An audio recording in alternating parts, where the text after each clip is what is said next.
ringrazio dell'invito, di essere qui ad ascoltarmi e della fiducia che mi date come lettore e interprete di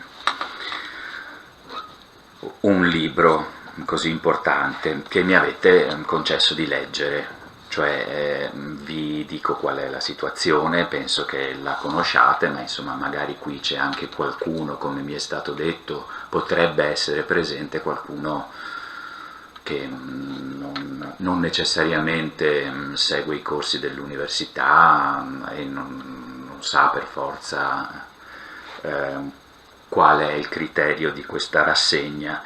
Mi è stata data la totale libertà e indipendenza nello scegliere un libro di cui parlare, possibilmente un libro di una certa importanza, ecco, non così una scelta troppo peregrina nella storia della letteratura, un po' di tutti i secoli, ecco, non solo italiana. E io ho scelto le liaisons dangereuses,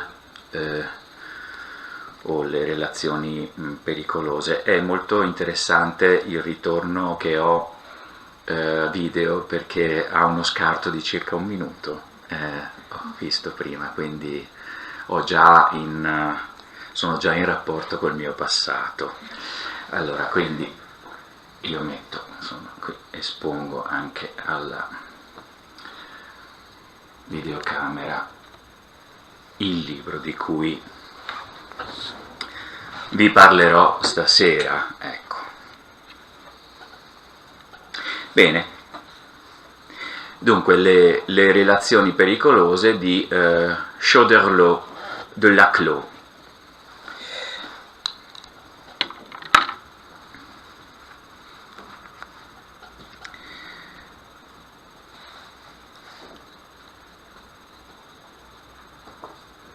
Un uomo di nome Job era in terra di Uz, un uomo di perfetta purità, temeva Dio e il male aborriva. Di 7 figli e di 3 figlie padre, di 7.000 pecore, di 3.000 cammelli, di 500 paia di buoi, di 500 asine, e di servi senza numero padrone. Tra tutti i figli dell'Oriente l'uomo più grande era, e andavano i suoi figli a mangiare e a bere a turno nelle case di ciascuno di loro, e le loro 3 sorelle mandavano a chiamare per mangiare e per bere insieme a loro. Finiti i giorni del bere e del mangiare, mandatili a chiamare, Job li purificava e innanzigiorno, alzatosi olocausti, offriva per ciascuno di loro, perché, diceva Job, forse i miei figli hanno peccato, maledicendo in cuore Dio. E ogni volta Job questo faceva. E un giorno fu che i figli di Dio vennero e stettero davanti al Signore, e anche Satana venne insieme a loro. E a Satana il Signore disse: da dove vieni? E Satana rispose e disse al Signore: ho fatto giri per la terra, ho vagato qua e là. E a Satana il Signore disse: hai messo il tuo cuore sopra il mio servo Job. Sulla terra nessuno è come lui, un uomo di perfetta purità, e teme Dio e aborre il male. E Satana rispose e disse al Signore: Job non per niente riverisce Dio. Di un bastione tu hai circondato lui, la sua casa e fin dove arriva il suo, e hai benedetto il frutto delle sue mani. La terra è piena del suo bestiame. Ma stendi la tua mano e colpiscilo in tutto il suo, sulla tua faccia ti maledirà. E a Satana disse il Signore: ecco, è nelle tue mani tutto il suo, solo non stendere sopra di lui la tua mano. E Satana uscì dalla faccia del Signore. E un giorno i figli e le figlie di Job stavano mangiando e bevendo vino in casa del fratello primogenito, e un messaggero venne a Job e disse: i buoi stavano arando e le asine pascolando, sono piombati i sabei, li hanno rubati, a filo di spada i mandriani hanno passato, sono venuto a dirtelo io, solo scampato. Parlava ancora e un altro arriva e dice: fuoco di Dio dal cielo è caduto e pecore e mandriani ha divorato, sono venuto a dirtelo io solo scampato. Parlava ancora e un altro arriva e dice: i Caldei in 3 schiere hanno assalito e rubato i cammelli e i servi massacrato, sono venuto a dirtelo io solo scampato. Parlava ancora e un altro arriva e dice: i tuoi figli e le tue figlie mangiavano e bevevano in casa del fratello primogenito, quando ecco si leva dal deserto un grande vento che investe la casa, i giovani nella rovina sono morti, sono venuto a dirtelo io solo scampato. Job si alza, si strappa il manto, si rade la testa, si butta a terra, si prostra e dice: dal ventre di mia madre nudo sono uscito e laggiù nudo ritornerò. È il Signore che dà, è il Signore che toglie. Sia benedetto il nome del Signore. Ma mai fin qui peccò Job, mai pronunciò bestemmia contro Dio. Vi ho letto e ho voluto cominciare così. Ho cominciato con questa lettura perché vorrei entrare nelle relazioni pericolose, nelle liaisons dangereuses, il romanzo di Choderlos de Laclos di cui vi parlo stasera, da un ingresso un po' diverso da quello che si usa solitamente. La pagina che vi ho letto era, insomma, è celeberrima, è l'inizio del libro di Giobbe dall'Antico Testamento, e la traduzione che ho scelto è quella di Guido Ceronetti. Lo sapevate già, lo avete riascoltato, c'è una sfida tra Dio e Satana. Giobbe è un uomo giusto, ma Satana insinua che lo sia perché è prospero, ha molti beni e molti figli, e Dio allora gli dà il permesso di colpirlo nelle cose che ha più care. La storia la conoscete, la sventura di Giobbe coinvolgerà poi anche il suo corpo, la sua salute fisica, ma adesso non è questo che ci interessa in particolare, cioè non le conseguenze di questo esperimento, di questa scommessa, di questa sfida fra Dio e Satana. Se ho portato questo testo chiave della tradizione occidentale, il libro di Giobbe, è perché può servirci forse a rischiarare, con una specie di retroilluminazione, con la sua luce che arriva alle nostre spalle, anche alle spalle del romanzo di Laclos, l'impianto fondamentale delle relazioni pericolose. Anche nel romanzo di Laclos, infatti, ci sono 2 potenze che si alleano per verificare la resistenza di alcuni esseri più deboli, perché è questo che conta, c'è una sproporzione di forze, così come Dio, Satana, Giobbe, un fortissimo sbilanciamento fra i personaggi e le forze in campo. Da un lato, nelle relazioni pericolose ci sono 2, cioè un uomo e una donna dai principi spregiudicati, 2 cosiddetti libertini, come si diceva all'epoca. Sono piuttosto giovani, tutto sommato, non ci viene detta la loro età esplicitamente, ma ce li figuriamo 2 trentenni, direi. Sono, lo sapete, il visconte di Valmont e la marchesa di Merteuil.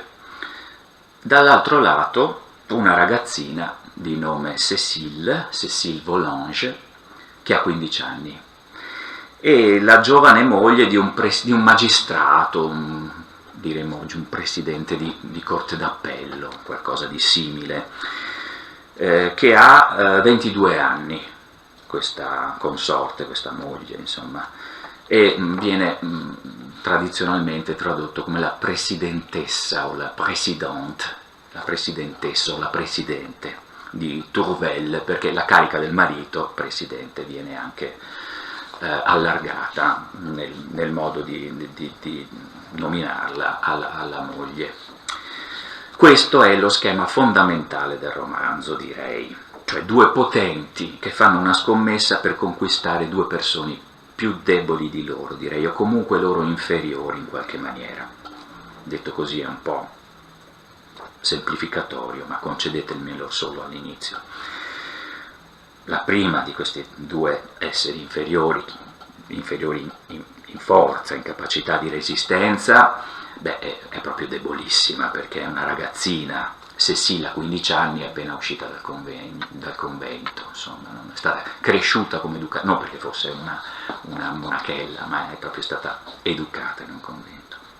La seconda invece si può considerare decisamente più forte, perché è difesa da una convinzione, la fede in Dio, che per lei questa fede si traduce in moralità e repressione del desiderio erotico e dello slancio amoroso.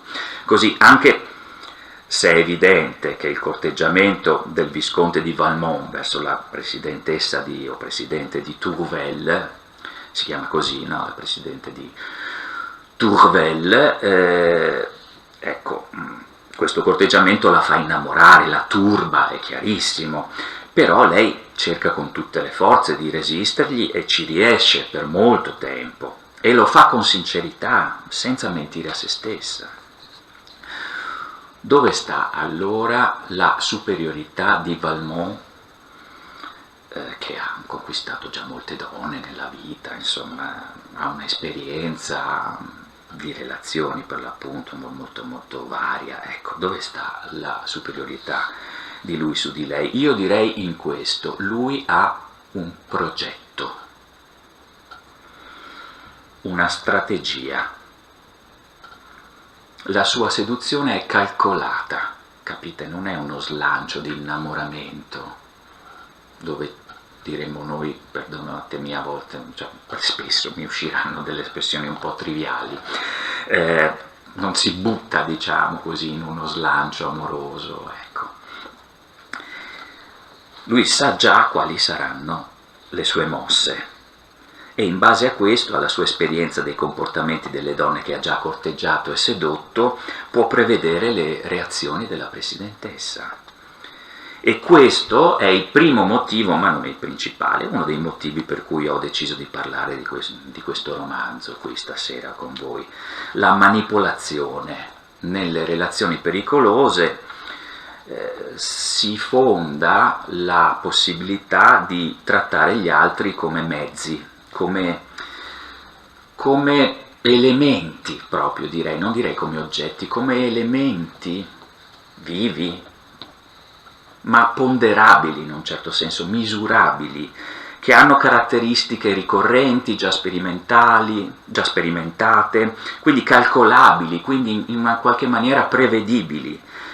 Come vedete, già in questa piccola, per come l'ho abbozzata finora, non certo per la grandezza e la screziatura ricchissima del libro, ma per come l'ho abbozzata miseramente finora, in questa piccola storia di corteggiamento, c'è il seme della manipolazione moderna e contemporanea, politica, pubblicitaria, della propaganda, del marketing, della sociologia applicata, della psicologia applicata, dove l'altro, no, i mezzi di seduzione di massa, è una storia in cui gli altri diventano quasi cavie di un esperimento, si possono prevedere le reazioni altrui,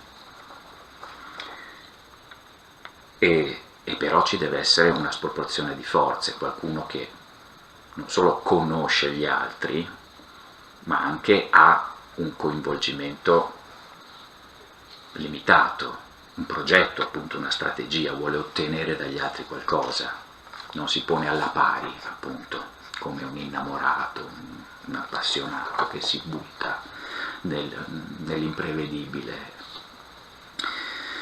A rigore non sarebbe la prima volta che succede qualcosa di analogo anche nella letteratura. Mi viene in mente per esempio, insomma potrei fare tanti altri esempi, però questo, una delle storie incastonate dentro il romanzo di Cervantes, Don Chisciotte.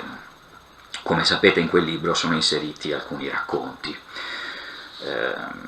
storie che i personaggi si raccontano tra di loro. Succede che Don Chisciotte e Sancho incontrano nelle loro avventure delle persone che gli raccontano delle storie. Ecco, uno di questi racconti è molto celebre, è la novella del curioso impertinente. Anche in quel caso c'è una specie di scommessa, ricordate anche sempre, no? Dio, Satana, Giobbe. Però insomma, con uno schema del tutto diverso. Ci sono due amici, Lotario e Anselmo. Lotario ha sposato Camilla, e lei gli è fedele, lo ama, gli vuol bene. Ma perché gli è fedele? Perché ama suo marito o perché non ha occasione di tradirlo? Così si innesca una prova. Lotario, proprio è lui, il marito di Camilla, che chiede a suo amico Anselmo di corteggiare Camilla.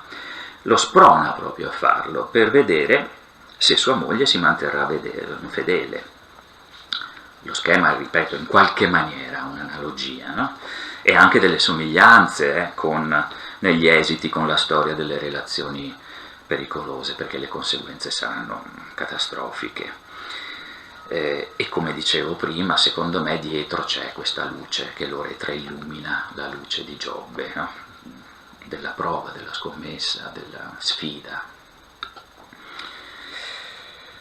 Ma allora perché sono qui a parlare delle relazioni pericolose? Avrei potuto parlare di Lotario e Anselmo. Perché? Perché quella storia non è raccontata passo passo come le relazioni pericolose, non ci mostra attraverso la rappresentazione di ogni singola mossa strategica messa in atto da Valmont e dalla marchesa di Merteuil, e tutte le singole operazioni d'attacco, i cambiamenti di tattica estemporanei a seconda delle reazioni di chi si ha di fronte. Che lo capite, diventa una specie di avversario, di nemico. Anche questo è interessantissimo, no? Come potete capire, con questa impostazione dei rapporti umani, anche nell'amore l'altro diventa una controparte, che non è esattamente, credo, spero, mi viene da dire spero, no, che noi pensiamo quando ci innamoriamo, insomma, ci corteggiamo, ecco, no? Non è che l'altro, in un certo senso, è l'avversario, il nemico, la controparte. Mentre qui è qualcuno da trattare proprio come una fortezza da espugnare, e l'atto amoroso equivale a un saccheggio, una scorreria, no? Di guerra. D'altronde, però, se mi permettete ancora di essere triviale, questo è anche il linguaggio popolare a rivelarcelo, alcuni dei verbi che designano l'atto sessuale, per esempio quello in italiano della seconda coniugazione in ere, che comincia con le lettere F e O, no? E che qui non mi sognerei mai, insomma, di pronunciare a chiare lettere, e indica anche la fregatura, no? Io ti ho, eccetera, significa anche che ti ho fregato, non che solo che ho consumato un atto sessuale, no? Con te, ti ho raggirato. Comunque mi è stato detto che in questo incontro io non devo dare per scontata la conoscenza di questo romanzo. Come dicevo prima, magari tra il pubblico, come è giusto, ci saranno persone che non l'hanno mai letto e hanno bisogno di qualche informazione di base. Io spero fortissimamente che proprio sentano la voglia di leggerlo, insomma, dopo questa conversazione.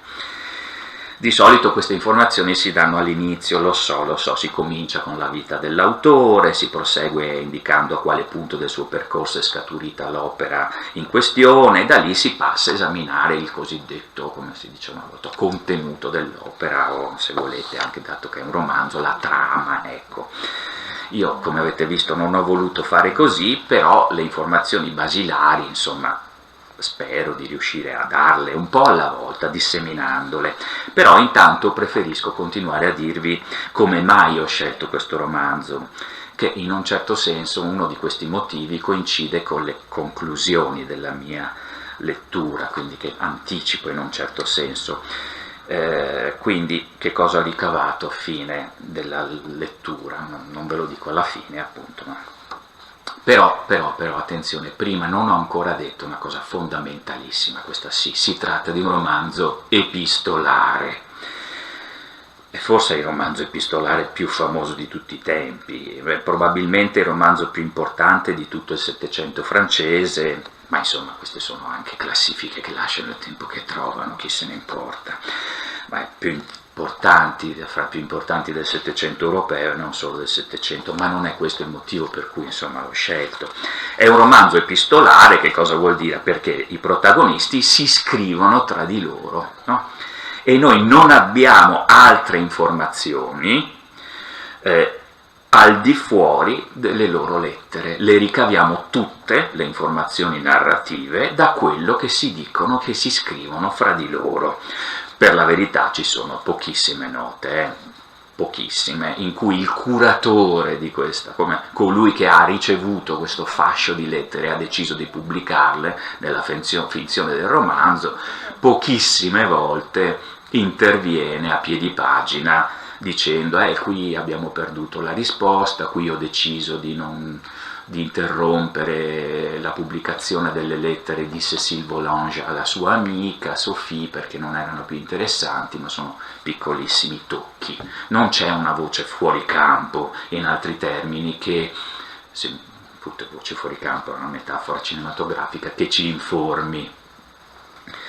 Per la verità c'è qualcosa, accade all'inizio del romanzo qualcosa di importantissimo.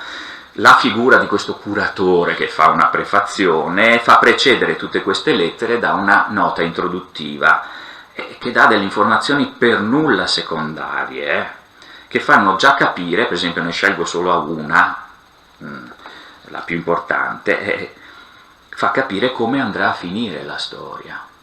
Quindi io, non temete, ve lo dico, non vi rovino la lettura perché lo dice subito nella prima pagina. E questo però per noi è importantissimo perché in una ottica, chiamiamola così, proprio di forma narratologica, mi viene da dire, rovescia completamente le cose. Cioè, i lettori che vivono l'esperienza di attraversare questa storia sanno già appunto come andrà a finire, o almeno sanno già che la sfida dei due libertini sarà vinta da loro, cioè il visconte riuscirà a sedurre sia la ragazzina che la presidentessa di Tourvel. In questo modo cosa cambia? Cambia una cosa essenziale, cioè cambia il regno, mi viene da dire, di appartenenza, proprio il regno ontologico di appartenenza di questa storia, nei reami delle storie. Quali sono i reami delle storie? In questo senso, i due fondamentali sono la toglie, cioè questa informazione data al lettore toglie questa storia dal reame del caso e della sorpresa e la sposta nel reame della necessità e della suspense. Sto parlando proprio della differenza tecnica di colpo di scena e suspense, se volete approfondirlo non c'è posto più bello che nel libro intervista di Truffaut a Hitchcock, quel libro meraviglioso di conversazione dove Hitchcock spiega la differenza tra colpo di scena e suspense. Ma insomma io non sono Hitchcock, lo dico in maniera molto più immediata e veloce. C'è una persona, non è l'esempio di Hitchcock che è più carino, più raffinato, c'è una persona che cammina per la strada su un marciapiede, svolta l'angolo e c'è un rapinatore che assale questa persona a colpo di scena.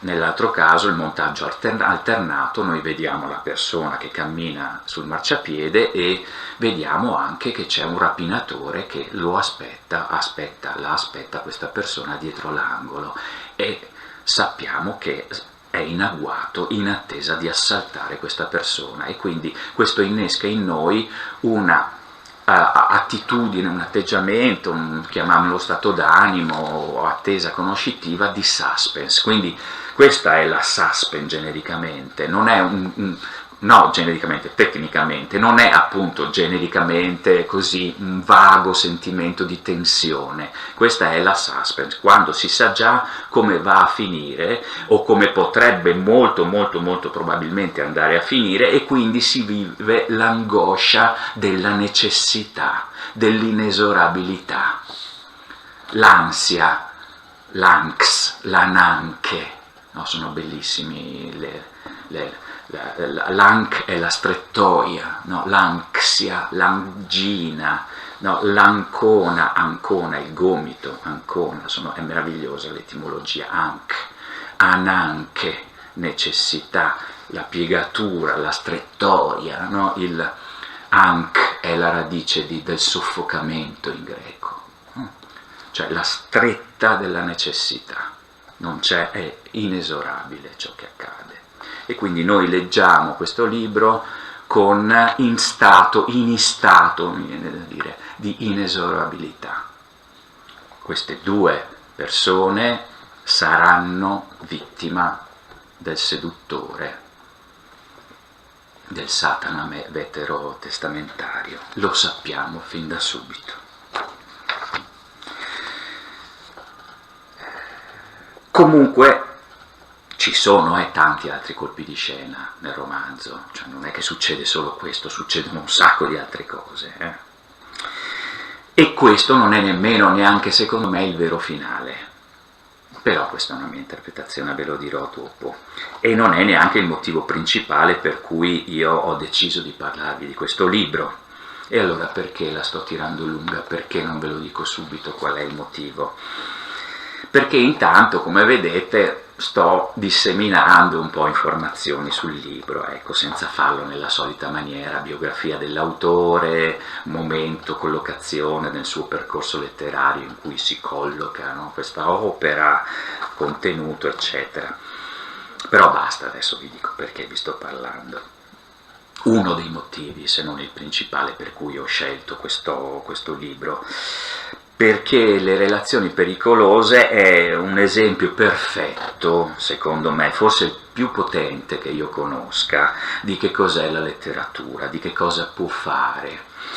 La letteratura, io credo, compie un atto di verità, anche quando racconta fatti inventati, come probabilmente sono gli avvenimenti che accadono in questo libro. Gli studiosi si interrogano se alcuni episodi, anche scabrosi, divertenti, fossero stati ispirati a Laclos, che era un ufficiale dell'esercito, serviva nei corpi di artiglieria dell'esercito francese negli anni 60, 70, 80, anzi direi più tardi, anni 80, 90, è morto nel 1803 come ufficiale di Napoleone a Taranto di dissenteria e malaria, Laclos. Comunque era un uomo d'arme essenzialmente, e è anche un uomo molto di guarnigione, ha avuto poche avventure militari sul campo, questo ha anche creato la sua frustrazione come carriera militare. E probabilmente forse a Grenoble ha vissuto nella società e di Grenoble, ma anche a Parigi, ma soprattutto a Grenoble, ha visto, se non altro, ecco, dei comportamenti che forse ha trasfigurato in questo romanzo, ma non lo sappiamo, sono congetture, è buon senso ipotetico questo. Non ha importanza, veri o falsi, veri nel senso accaduti o inventati che siano. E questo è un caso in cui la letteratura scoperchia l'ipocrisia della società, la sua impostura fondamentale, l'impostura che la regge, fa vedere come stanno le cose, che cosa pensano le persone, come si comportano, che cosa desiderano davvero. La società funziona grazie all'ipocrisia, non è possibile dirsi la verità.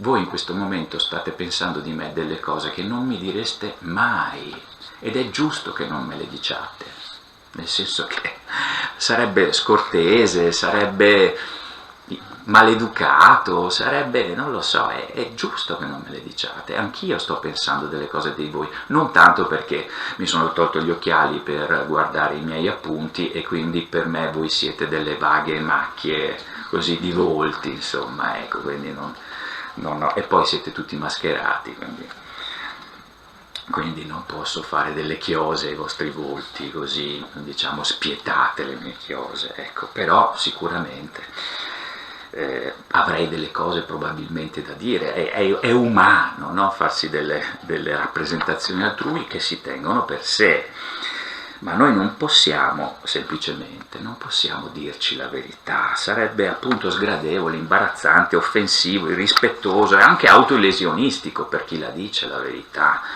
Non possiamo dire la verità a un nostro collega di lavoro, men che meno a chi sta sopra di noi nella scala gerarchica in cui siamo inseriti. I rapporti di potere impediscono la franchezza, la schiettezza, la sincerità. Voi sapete benissimo, c'è chi ha passato molti anni della sua vita a studiare la parresia, le courage de la vérité, no? E non a caso viene da una tradizione francese, Michel Foucault. Ma questo comunque, senza andare nei riferimenti culturali o culturalistici, se volete, semplicemente accade dappertutto, no? In famiglia, a scuola, con le persone amate persino, non ci si dice fino in fondo la verità, con i conoscenti, con i parenti, con tutti.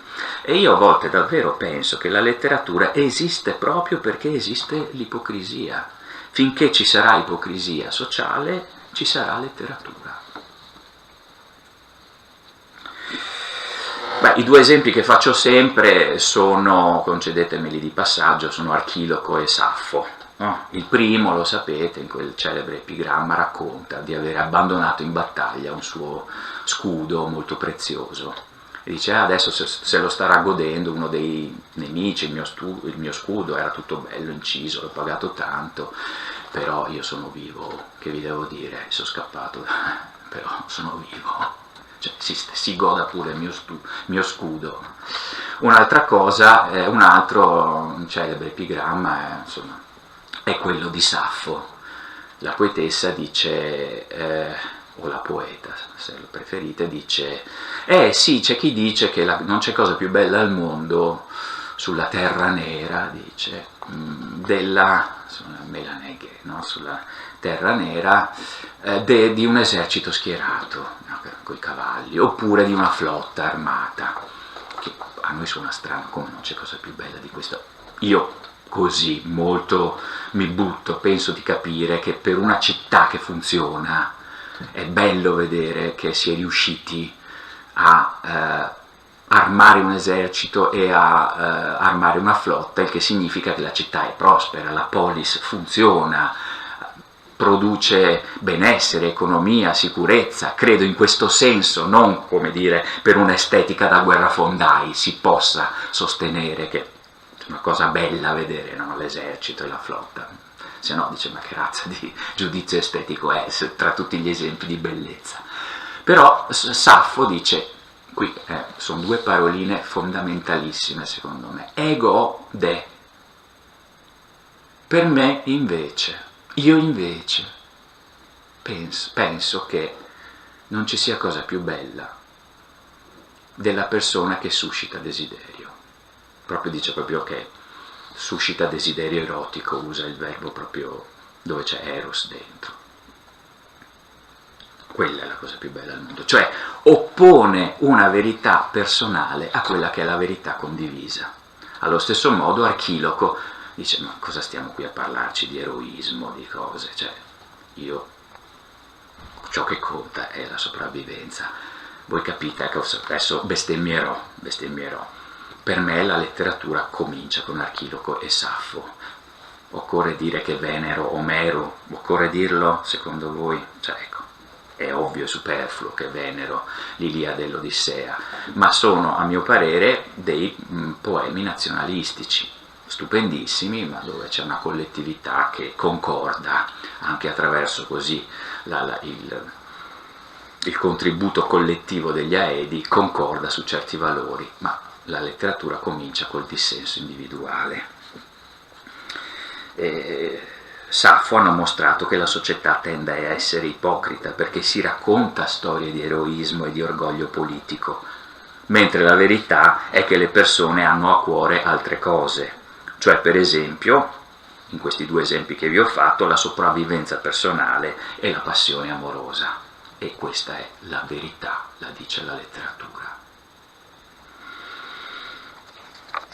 E allora questo libro, Le relazioni pericolose, proprio perché ha compiuto un gesto di verità, che ha mostrando cosa? Quello che noi chiamiamo il dietro le quinte, il retroscena, il backstage della società. Quando fu pubblicato creò un grande scandalo. È stato proprio una bomba fatta esplodere nelle convenzioni sociali della Francia del 1782, perché è stato pubblicato nel 1782. Laclos aveva 41 anni. Era il suo primo romanzo.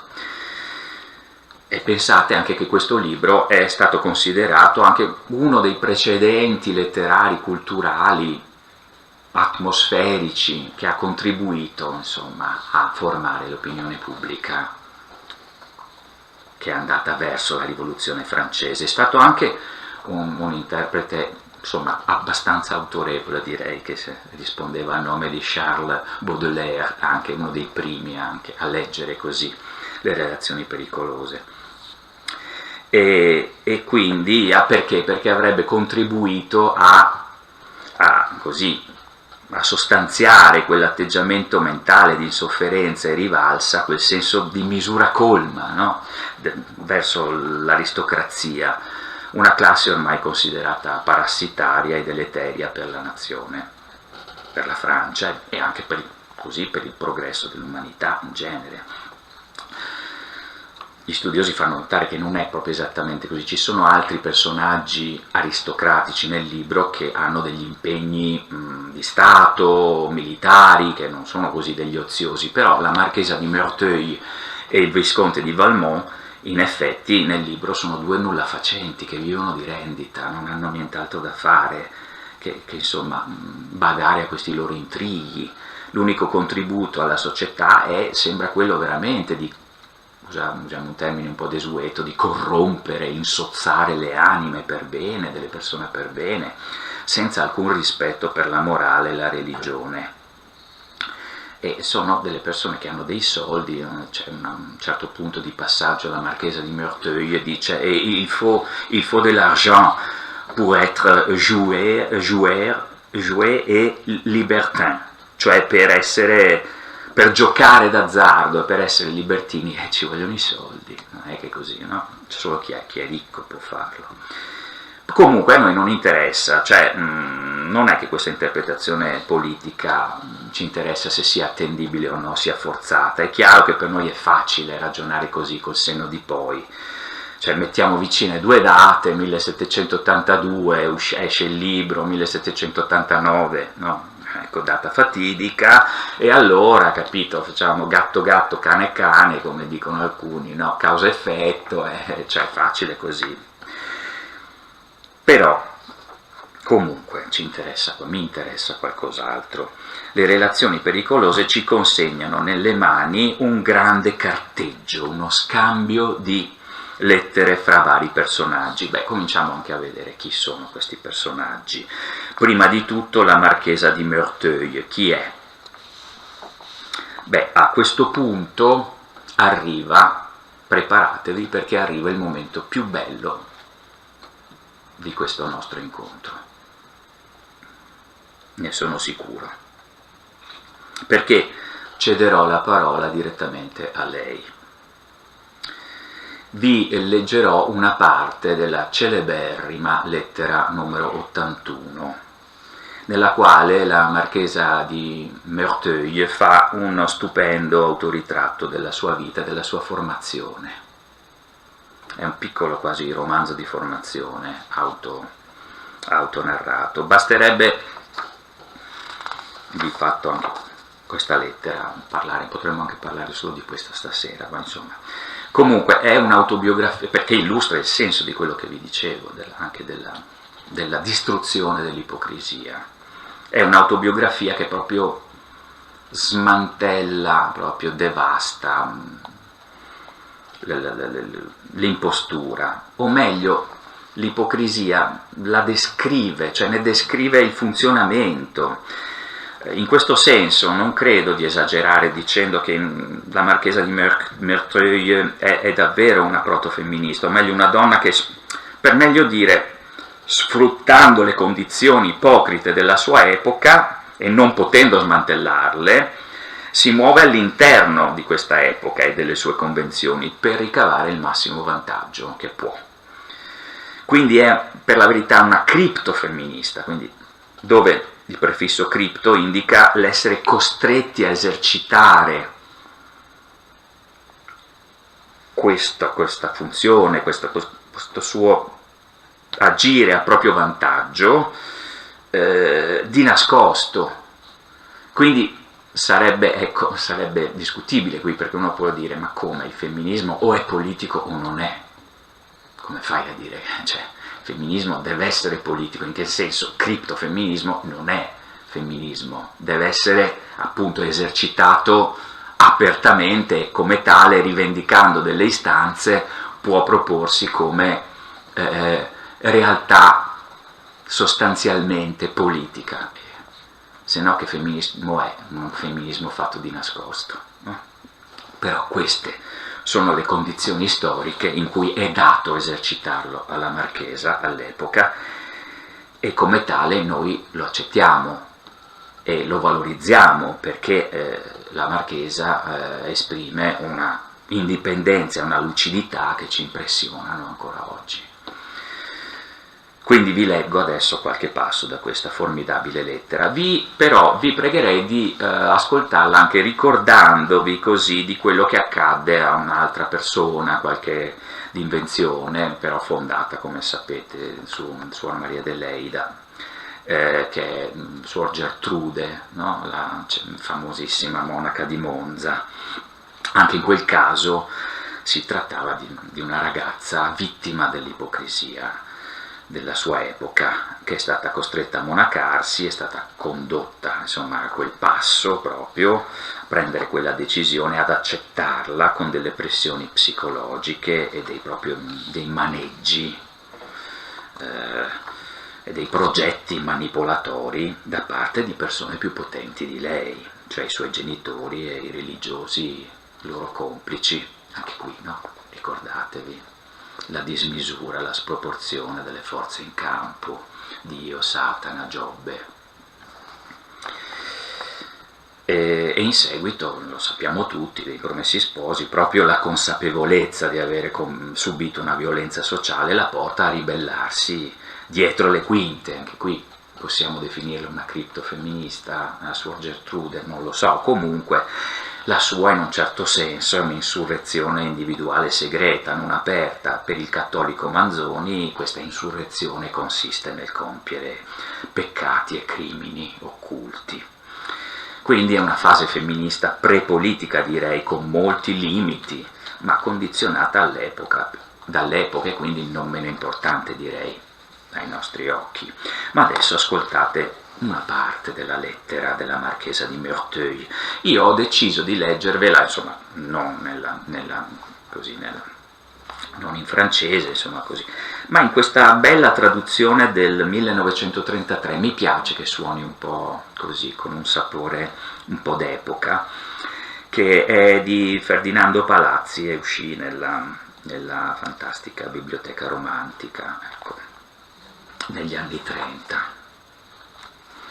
Insomma, prima, ecco, vi dico due parole. Prima è una lettera indirizzata al Visconte di Valmont, in cui dice: beh, è facile per voi uomini, voi siete uomini, potete conquistare le donne, potete decidere di creare degli scandali, di rovinarle, fate anzi quasi, sembra che siate caritatevoli, dei benefattori, se decidete di non divulgare le vostre conquiste, così non le compromettete. Ma pensate a noi, cosa dobbiamo fare se vogliamo esercitare la stessa libertà e spregiudicatezza di relazioni.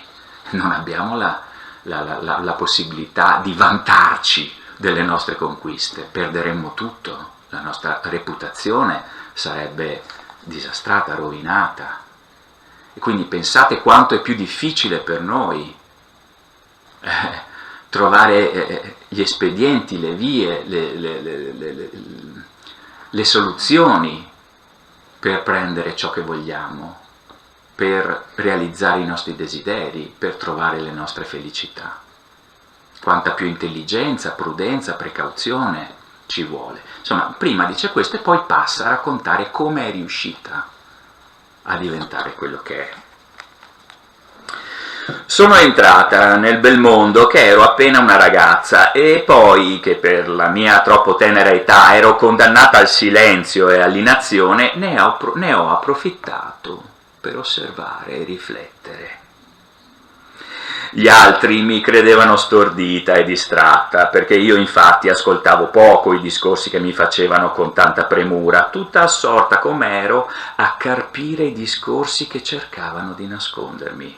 Questa utile curiosità, mentre serviva a istruirmi, mi insegnò anche a dissimulare.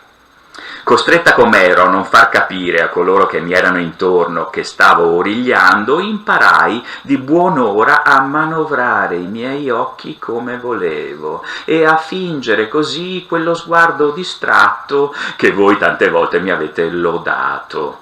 Incoraggiata da questo primo risultato, cercai di padroneggiare nello stesso modo i vari movimenti del viso, studiandomi, quando avevo qualche dispiacere, di mostrarmi serena e magari ilare. Giunsi anzi a tanto zelo da patire delle sofferenze volontarie per esercitarmi ad assumere in quei momenti l'espressione della gioia. Con la stessa cura e con sforzi anche maggiori ho cercato di reprimere i sintomi di una gioia improvvisa. A questo modo ho potuto farmi quella gran padronanza della mia fisionomia di cui vi siete 1000 volte stupito, sta scrivendo Valmont. Ero allora giovanissima e quindi disinteressata, ma sentivo già che il pensiero era l'unico bene che possedevo e mi indignava pertanto l'idea che altri potesse carpirmelo o sorprenderlo contro la mia volontà. Appena ebbi a mia disposizione queste mie prime armi, cercai di farne uso e, non contenta di essere diventata ormai impenetrabile, mi divertii a mostrarmi sotto i più svariati aspetti. E quando fui sicura dei miei gesti, mi misi a osservare i miei discorsi, regolando gli uni, i gesti, e gli altri, i discorsi, secondo le circostanze o magari secondo i miei capricci. Da questo istante il mio modo di pensare fu una cosa veramente mia e del mio pensiero manifestavo soltanto quello che mi era utile lasciar trapelare.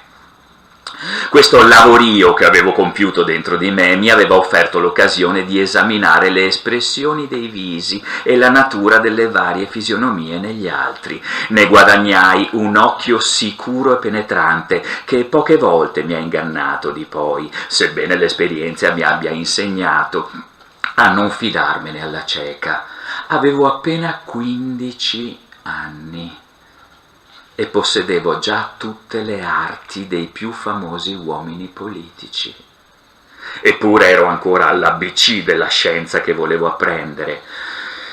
Come tutte le ragazze cercavo anch'io di indovinare che cosa fossero l'amore e i suoi piaceri, ma poiché non ero stata mai nei monasteri e non avevo nessuna amica intima ed ero sorvegliata da una madre austera e vigilante, notate il sarcasmo, no? Avrebbe saputo che cos'era l'amore e l'erotismo se fosse stato in un monastero. Ecco.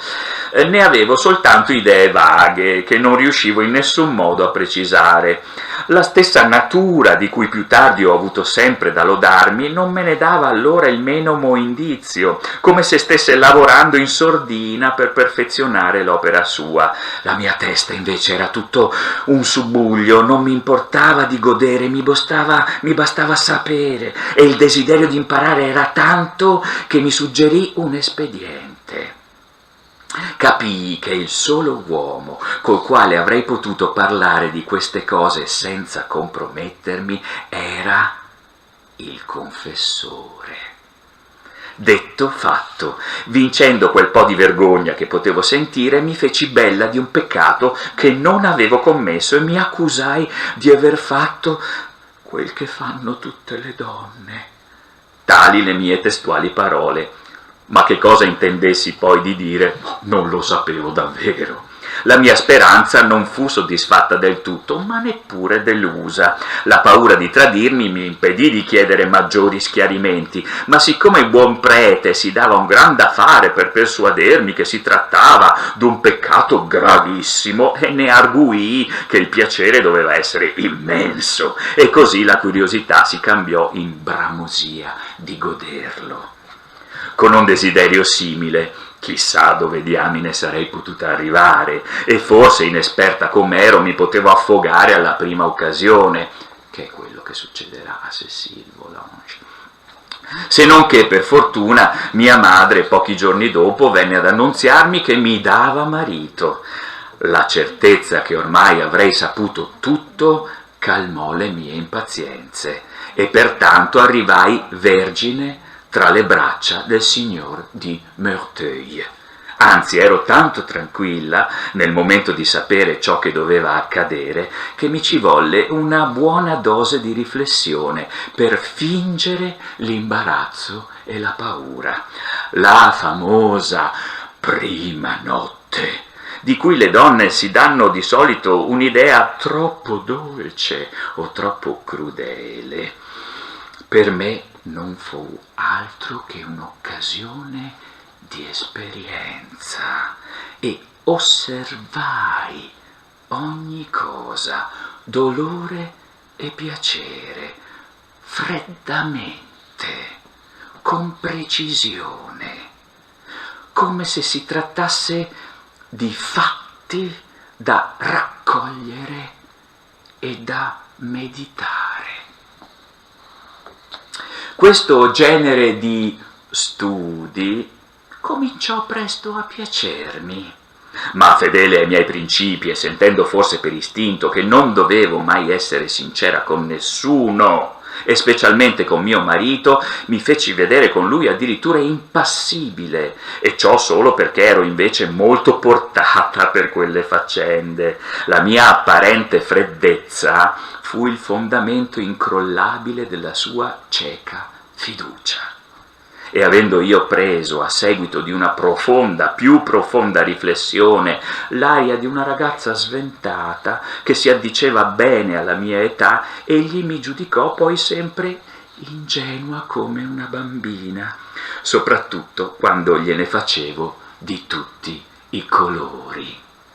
La lettera prosegue, è meravigliosa, racconta di come lei ha finto di essere, soprattutto con le detentrici della reputazione sociale, le donne anziane, un po' fuori dai giochi della seduzione, che però sono in grado di distruggere le reputazioni, si accredita presso di loro con dei comportamenti scaltri, in modo da parere una bigotta quasi, si assicura la capacità di agire nell'ombra e non si nega nessun tipo di piacere.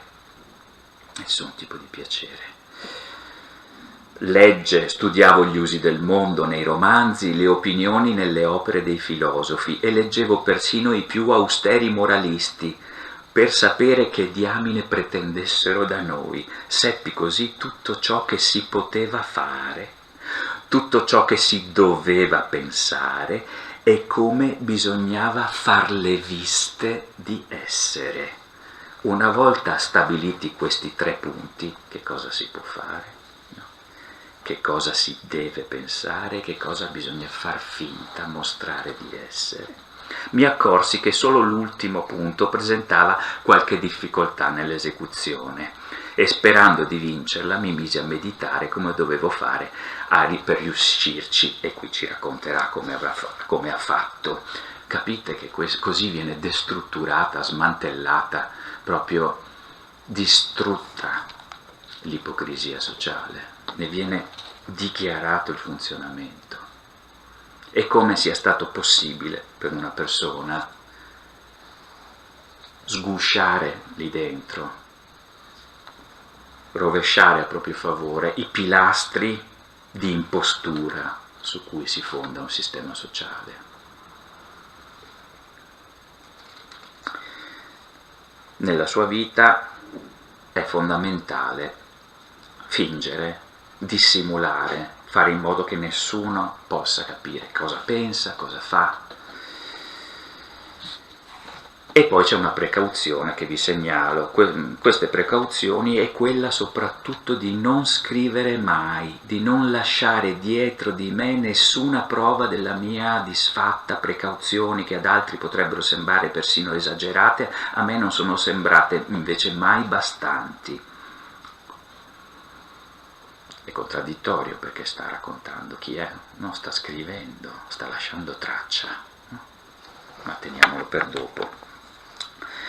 L'altro personaggio complice è molto meno interessante di Madame de Merteuil. Comunque io qui ho tagliato la lettera perché abbiamo poco tempo, cioè ne abbiamo moltissimo, ma insomma le cose da dire sono tantissime.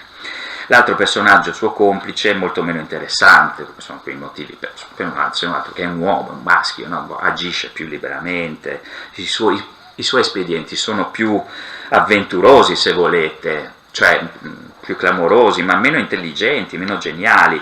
Uno dei vertici, ecco, delle avventure di Valmont, probabilmente lo conoscete, è la famosa scena di una lettera scritta alla presidentessa di Tourvel, dichiarando la sua passione amorosa. Peccato che la scriva sulla schiena, forse sulle natiche, sullo scrittoio di una ragazza nuda, una cocotte, come si cominciò a dire proprio in quei decenni, no? È proprio durante la rivoluzione francese, poco prima che si comincia a usare il termine cocotte, insomma una prostituta, Emilia appunto, che incontra per caso, passa la notte con lei e Valmont scrive, lo spiega lo dice alla marchesa di Merteuil, no?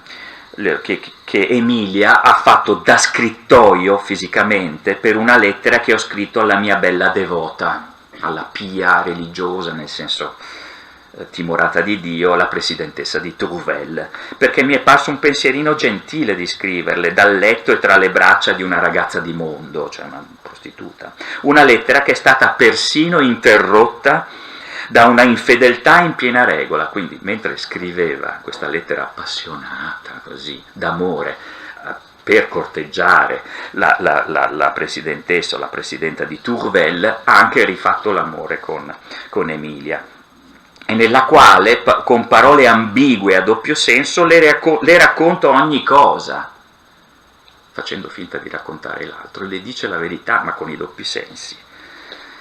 Ogni cosa come è accaduta veramente. Non posso non leggervela, perché è uno dei vertici meravigliosi appunto Voi ascoltatela sapendo qual è la situazione. Lui scrive sulla schiena, sul deretano, insomma, di Emilia, o forse sulla pancia, chi lo sa, no? Sulle cosce, chi lo sa, insomma sul corpo nudo di Emilia, e scrive alla presidentessa di Tourvel: signora, dopo una notte tempestosa, durante la quale non ho chiuso occhio e non ho fatto altro che passare per una continua alternanza di ardore divorante e di annullamento di tutte le mie energie, ricorro a voi per cercare quella calma di cui avrei tanto bisogno e che tuttavia non spero di poter godere a lungo. Infatti la situazione in cui mi trovo scrivendovi pare fatta apposta per rivelarmi più che mai la potenza irresistibile dell'amore, e debbo fare molta fatica per contenermi e conservare tanta padronanza da poter dare un certo ordine alle mie idee, e già prevedo che prima di finire questa lettera dovrò per forza interromperla. Possibile che io non debba dunque sperare di farvi provare un giorno, insieme con me, questo stesso turbamento che provo io adesso? Eppure sono certo che se sapeste di che si tratta, città, non potreste rimanere del tutto impassibile. Credetemi, signora, la fredda tranquillità, il sonno dell'anima a immagine della morte non possono darci la felicità riservata soltanto alle passioni attive. E vedete, nonostante i tormenti che mi fate soffrire, posso affermarvi, senza tema di smentita, che in questo momento sono assai più felice di voi. Invano cercate di esacerbarmi coi vostri accascianti rigori, i quali non mi possono tuttavia impedire di abbandonarmi tutto all'amore e di dimenticare, nel delirio che esso mi dà, la disperazione per il vostro contegno. Questa vendetta io faccio dell'esilio inumano a cui mi avete dannato, e giammai come ora ho provato tanto piacere nello scrivervi. Giammai ho sentito in questa occupazione un turbamento più soave e più vivo. Tutto intorno a me contribuisce ad accrescere vie più il mio godimento. L'aria che respiro è carica di voluttà. La scrivania stessa da cui vi scrivo, che è adibita per la prima volta a quest'uso, si trasforma per me in un altare sacro all'amore. Oh, come mi sembrerà più bella adesso, poi che qui ho vergato, proprio qui, il giuramento di amarvi per sempre. Vogliate perdonarmi, vi prego, il disordine dei sensi, e forse non dovrei lasciarmi trasportare così da sentimenti, da ardori a cui non volete in nessun modo partecipare. Or dunque bisogna che io vi lasci un momento per sfogare l'ebbrezza che di minuto in minuto va sempre crescendo e diventa più forte di me.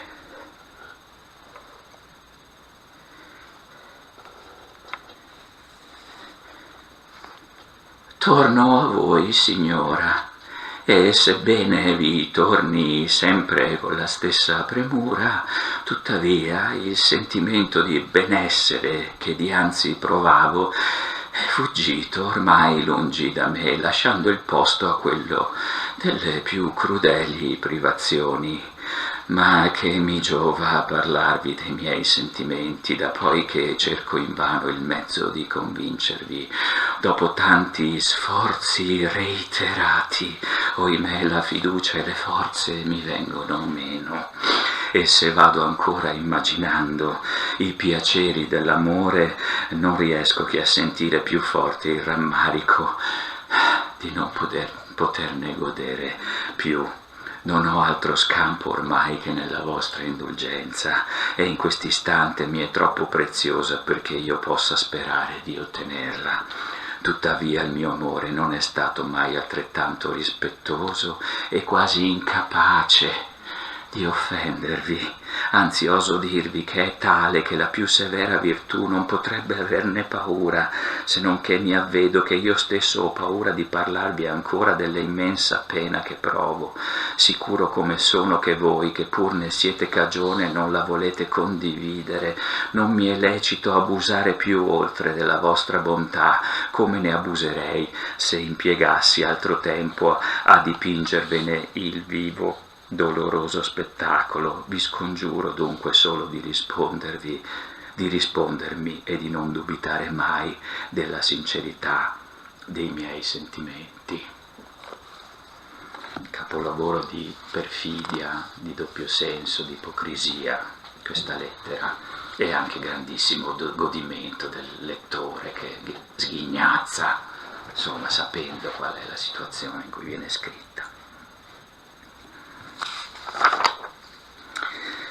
Quindi adesso vi sto un po' raccontando, ma non per filo e per segno, la trama del romanzo, non vorrei esasperarvi, quindi forse è il caso che adesso nell'ultima parte io recuperi un po' di fiducia verso chi è venuto magari qui anche per avere qualche informazione, non dico sul romanzo del Settecento, no?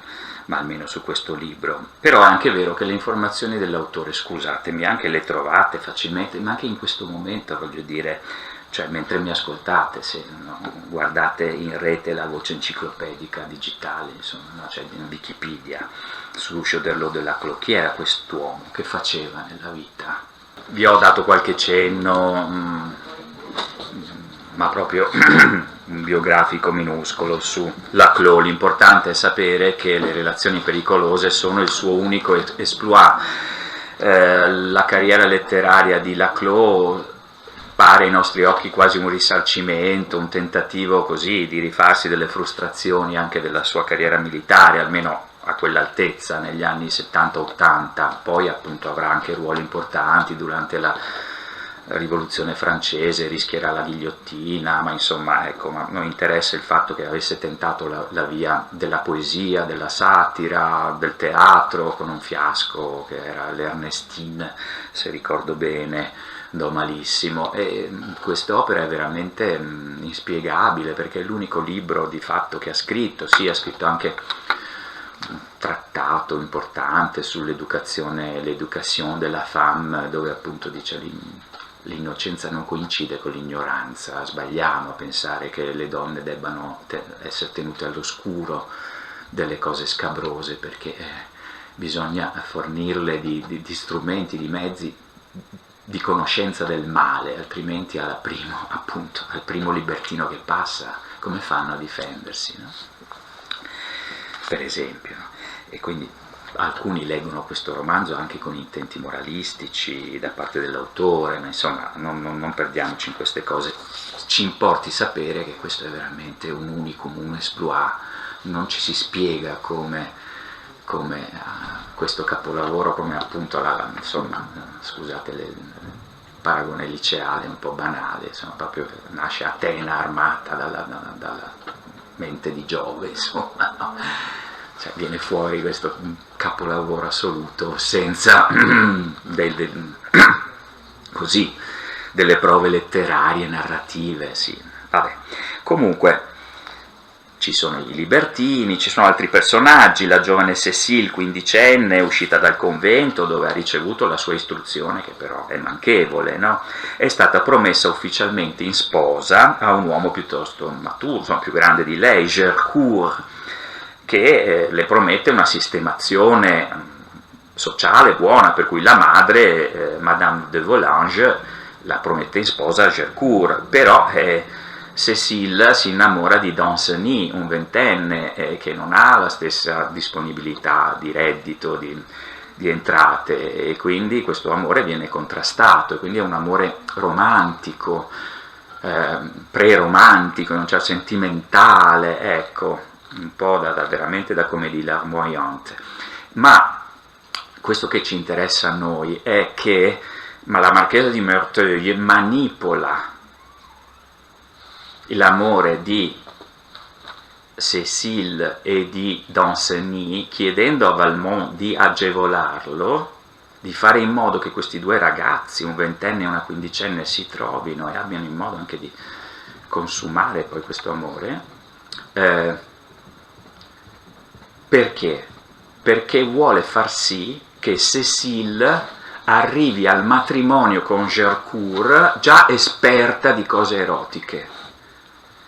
E quindi, siccome Gercourt è un suo ex amante con il quale ha dei motivi di risentimento, immaginate la situazione: una quindicenne che in pochi mesi dovrà andare in sposa a quest'uomo rispettabile, che si aspetta di trovarsi una moglie cresciuta in convento, vergine, inesperta, ignara di tutto.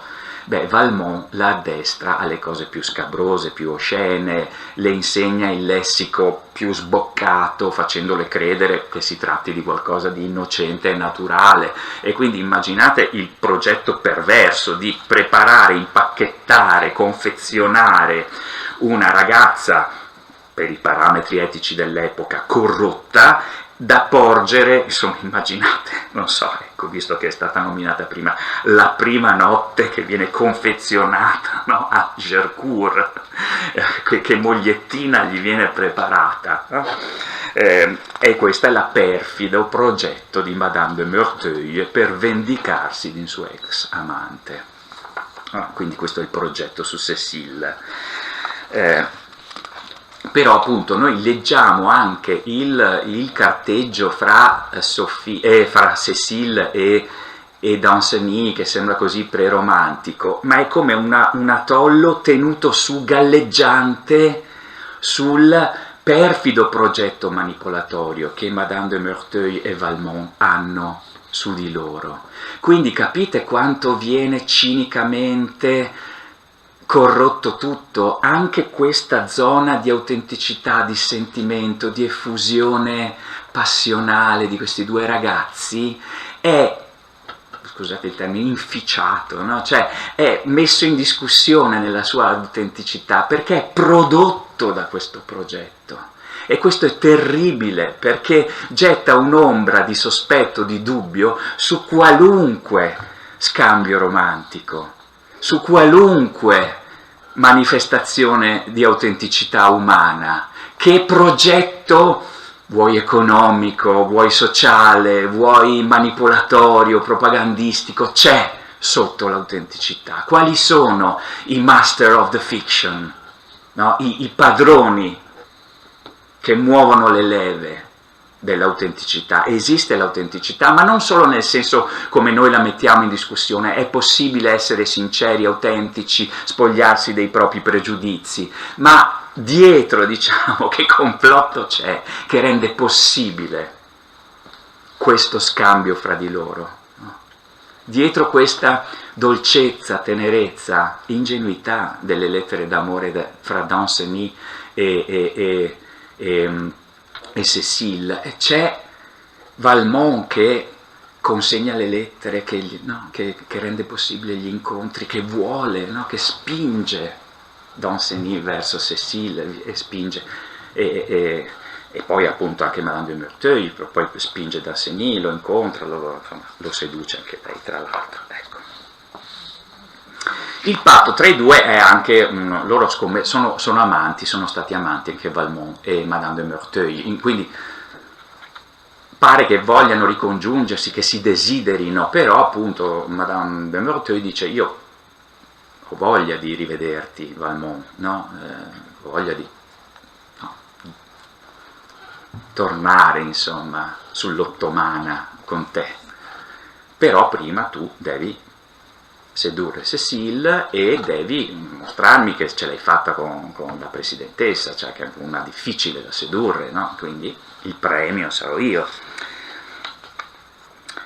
E comunque, insomma, no, le cose sono molto più ingarbugliate di quello che vi sto raccontando in maniera molto semplificatoria. Si svolge il romanzo un po' a Parigi, ma soprattutto nella villa in campagna della zia di Valmont, Madame de Rosemonde, che è un elemento secondario ma essenziale, secondo me, del romanzo. Vi dirò perché nell'ultimissima parte. La zia di Valmont è una signora anziana, una di quelle fuori dai giochi, no? Quelle che però anche decidono delle reputazioni, soprattutto delle donne, delle giovani donne. Madame de Merteuil è vedova, è importante, suo marito è morto e quindi questa libertà se l'è presa anche con la vedovanza. Gli studiosi rimproverano alcuni, insomma, alla mancanza di paesaggi, di descrizioni d'ambiente in questo romanzo. È vero, si parla quasi solo appunto di relazioni, ma a me, e scusate, non saltate sulla sedia, fa venire in mente, non so, un po' come Caravaggio. Quasi tutti i dipinti di Caravaggio mostrano in primo piano solo dei personaggi, non c'è un fondo nero. Penso alle 7 opere di Misericordia, c'è una via, no? Sapete, quello che è conservato a Napoli, no? Nel Pio Albergo, come si chiama? Sì, di Carità, mi pare, adesso non ricordo, a Napoli. Lì c'è una strada dipinta, ma è stranissimo per Caravaggio. Insomma, ma torniamo sembra che a Laclos, non voglio attribuirle le mie, insomma, interpretazioni, però sembra che a lui interessi solo proprio i rapporti umani, il paesaggio, una campagna, addirittura la scena di seduzione capitale che abbiamo aspettato per tutto il libro e che ci dà un'enorme soddisfazione, no? Perché accentua proprio, diventiamo quasi un essere androgino che trae godimento orgasmico sia nella seduzione di Valmont sia nella liberazione degli istinti repressi della presidentessa di Tourvel. Beh, dove succede? Non ci dice dove, su che mobile, in piedi, non lo dice, no? Cioè, manca addirittura la descrizione della mobilia dove consumano, insomma, sarebbe bello figurarcelo, no? Ecco. Succede nominalmente negli anni 60, Laclos non scrive la data, scrive 1700 puntini puntini, alcuni riferimenti che rendono possibile l'assenza dei mariti perché sono impegnati in Corsica. Beh, insomma, le faccende corse sono accadute negli anni 60, gli storici è facile individuarlo, perché era un espediente per allontanare i mariti, ma nel manoscritto iniziale Laclos aveva scritto, datato le lettere 1780, quindi è un romanzo che butta in faccia ai lettori la sua... prego? No, avevo sentito... No, stavo pensando alla rivolta della Corsica. Sì, era del 1760, ecco, cioè in quegli anni. E allora, però non viene esplicitato, cioè volendo noi possiamo riconoscere i riferimenti storici che rendono possibile il fatto che alcuni mariti non siano presenti con le mogli in casa a Parigi e quindi consentano per esempio la libertà di azione di alcune di loro, grazie all'assenza dei mariti. Perché la Corsica richiede appunto di allontanarli da casa, e quindi noi, forse è negli anni 60, sono riferimenti agli anni 60 del Settecento, però ripeto, nel manoscritto lui aveva scritto 1780, non data le lettere, ripeto 1700 asterisco, però perché vi dico questo? Perché è evidente l'intento documentato dal manoscritto di buttare in faccia ai lettori e lettrici la contemporaneità più assoluta, ok? Bene.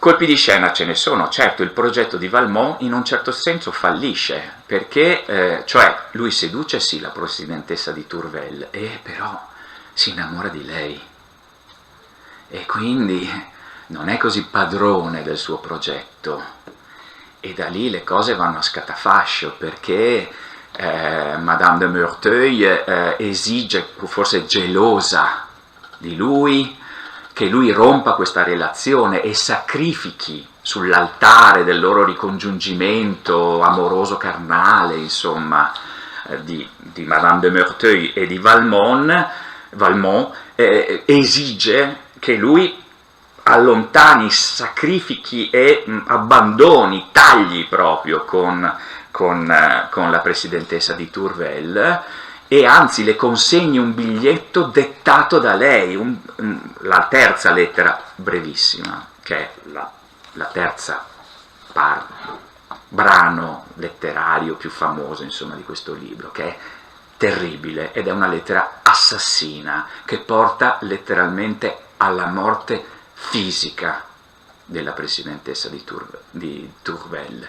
Valmont ci sta, sacrifica, insomma, la donna che l'ha conquistato,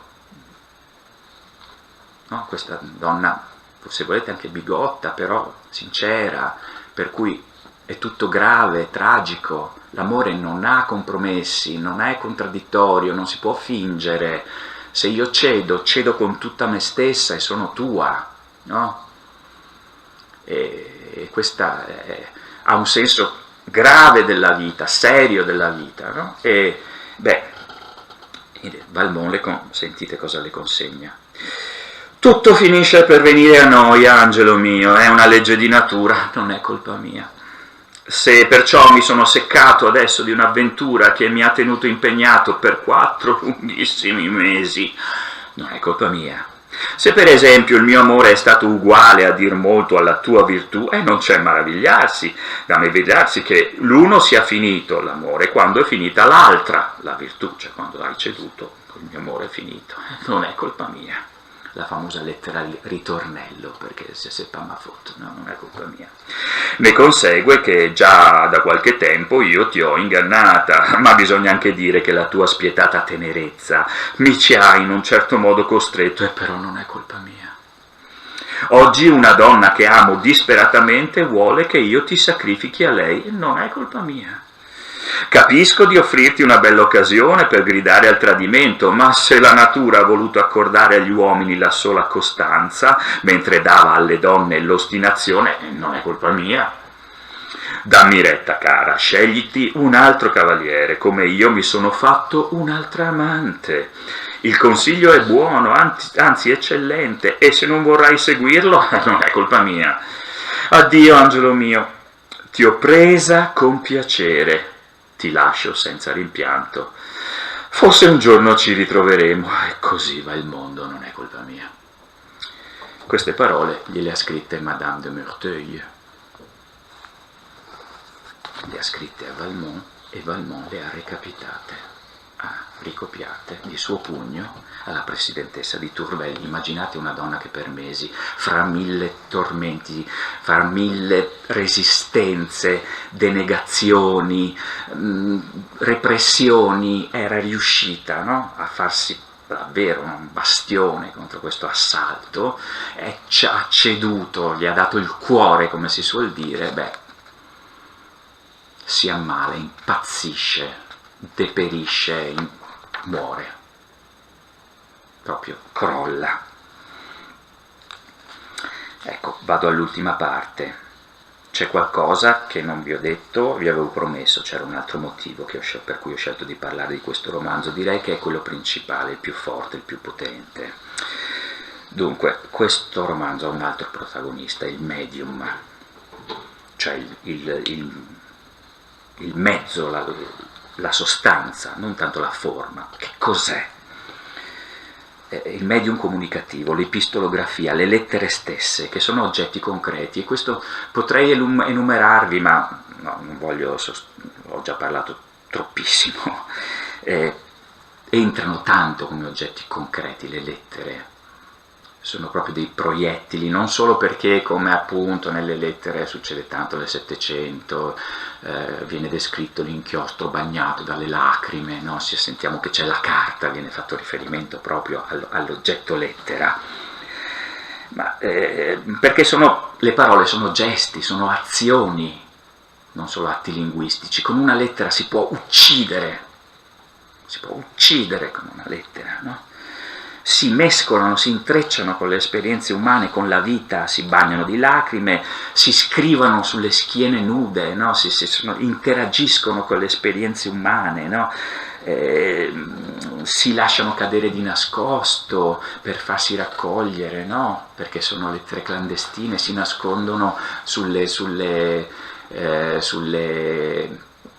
corde dell'arpa per recapitarle all'amante, si nascondono nel secrétaire quando tua madre le scopre. Per Cécile è tremendo, perché scopre l'affaire fra Danceny e Cécile, perché la perfida Madame de Merteuil glielo indica, insomma, dove le troverà.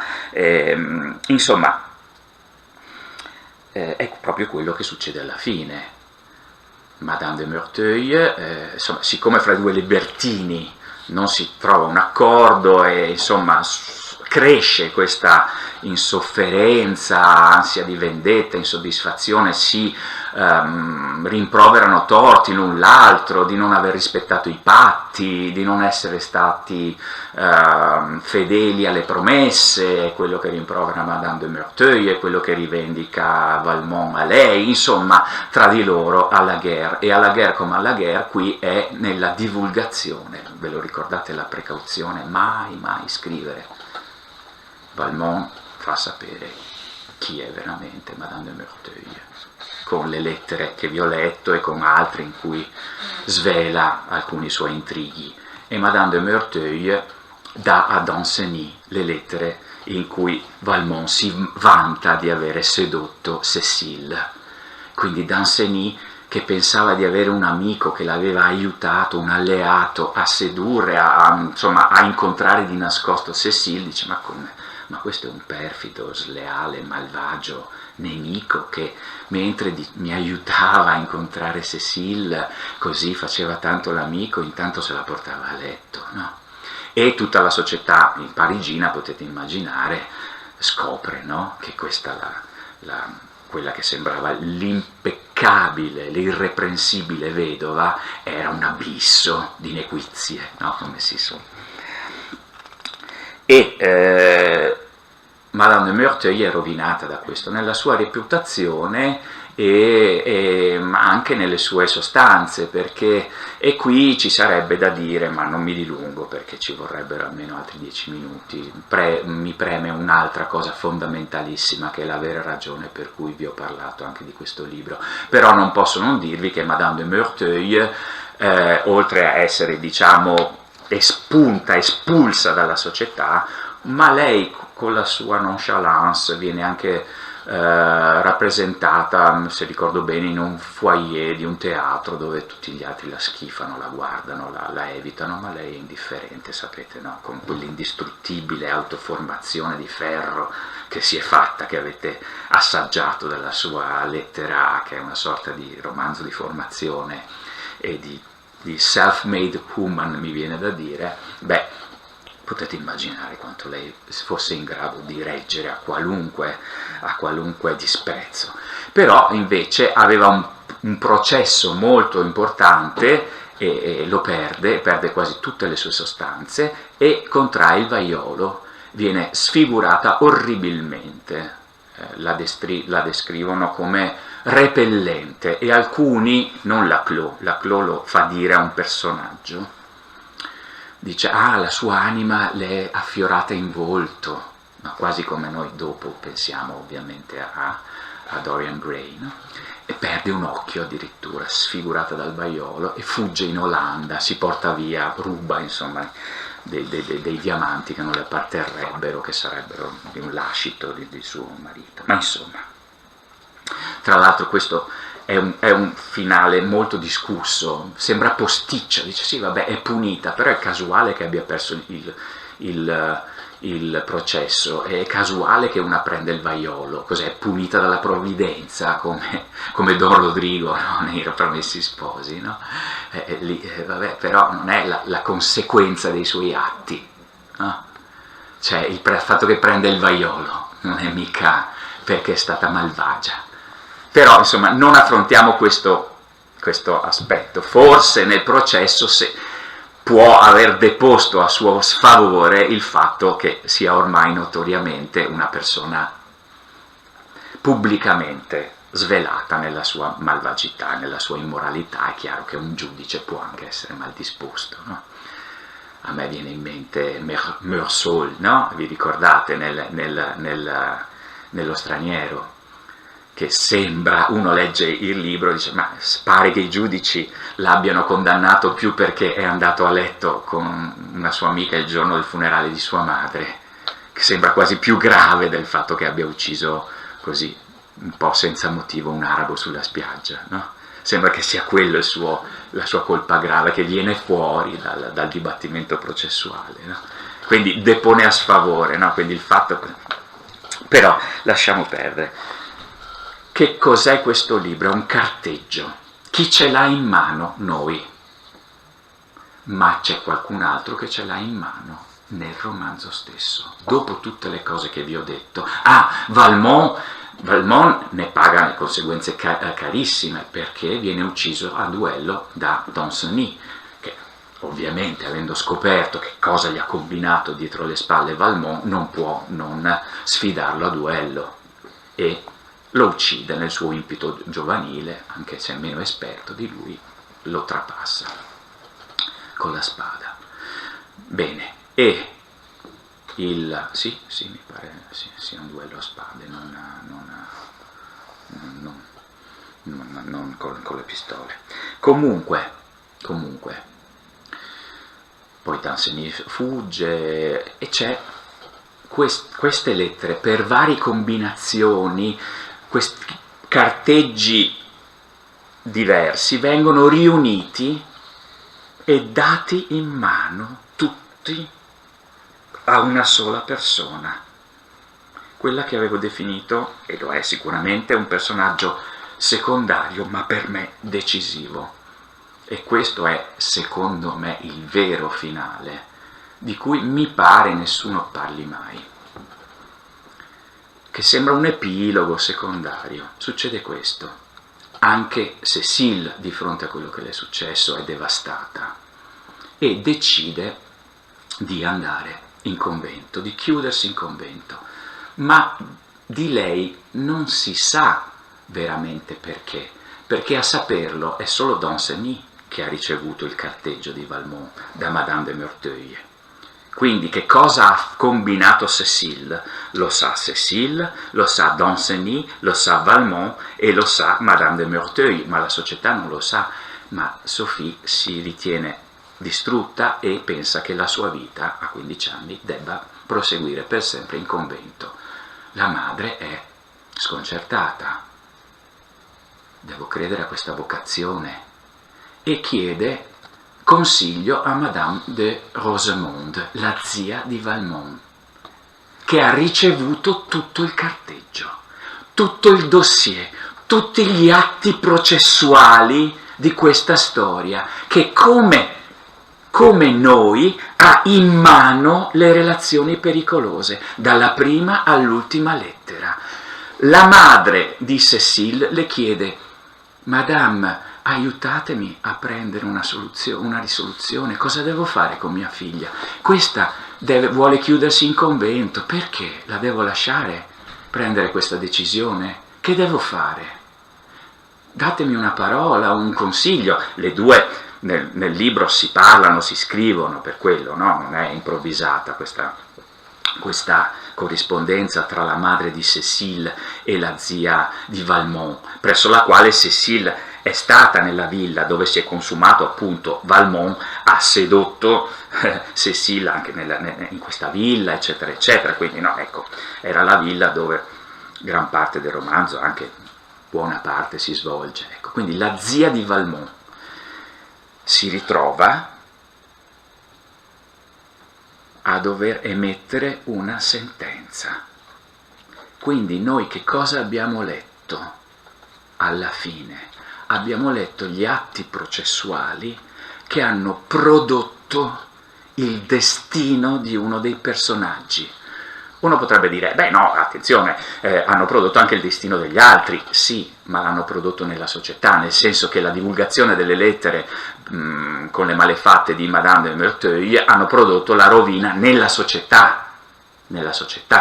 Cioè noi assistiamo, noi lettori prendiamo atto che questo è stato la conseguenza della divulgazione nella Parigi dell'epoca di questo svelamento, di questo scoperchiamento dell'ipocrisia di Madame de Merteuil. Allo stesso modo prendiamo atto che la divulgazione privata, o meglio la comunicazione privata delle malefatte di Valmont ha prodotto la sua rovina, la sua morte in duello.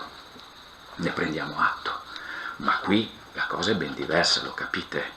Noi siamo alla pari di Madame de Rosemonde, questa signora anziana fuori dai giochi, no?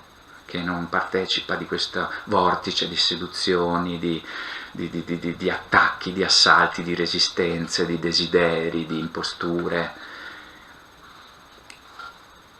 Avrebbe la saggezza per poter comprendere che questa quindicenne probabilmente non è colpevole, almeno credo di poter dire che ai nostri occhi forse è un po' troppo indulgenti.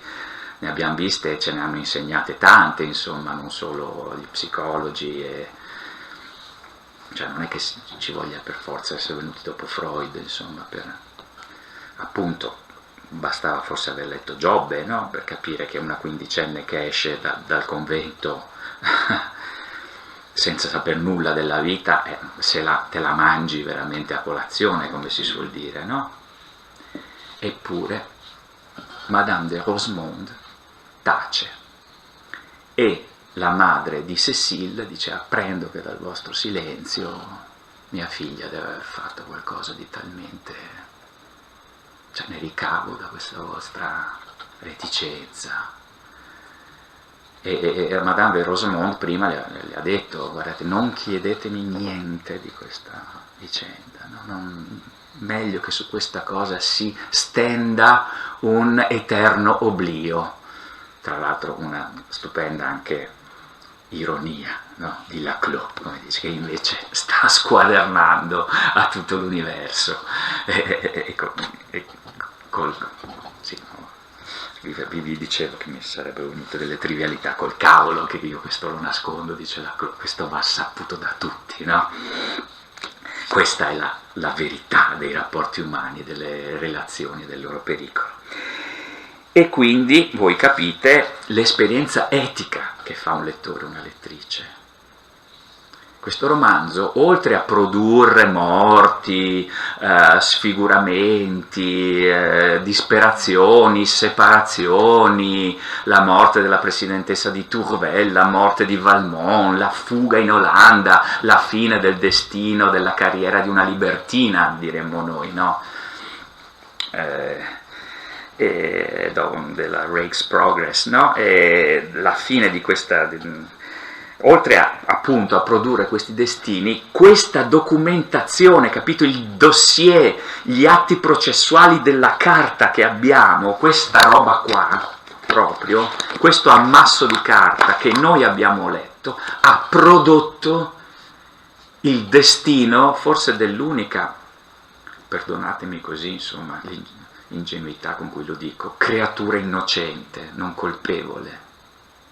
Questa roba qui è stata letta da una persona che forse aveva l'autorità.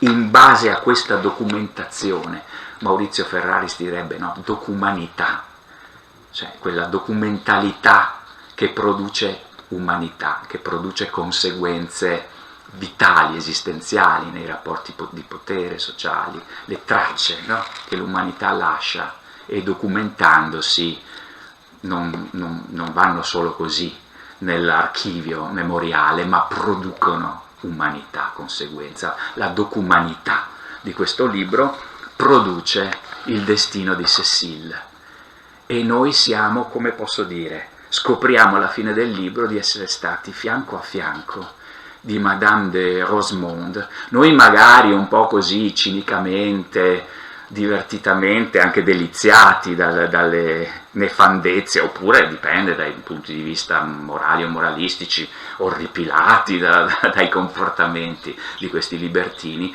ma alla fine scopriamo forse di essere chiamati a questa sentenza etica, e con una certa, io direi pena, è il caso di dirlo, prendiamo atto che invece la sentenza etica di chi aveva il potere di fare qualcosa per questo personaggio, Cécile, non l'ha fatto. Certo, era una parte in causa, era la zia di Valmont, la zia che ha perso il suo adorato nipote, che amava tanto, che gli è stato ucciso anche in seguito, diciamo, all'amore di Cécile per Danceny, Quindi non voglio scusare Madame de Rosemonde, però insomma è un giudice che è parte in causa, ve lo ricordate, no? Kafka, solo la parte in causa può giudicare, ma in quanto parte in causa non può giudicare, cioè il giudice non può essere parte in causa, no?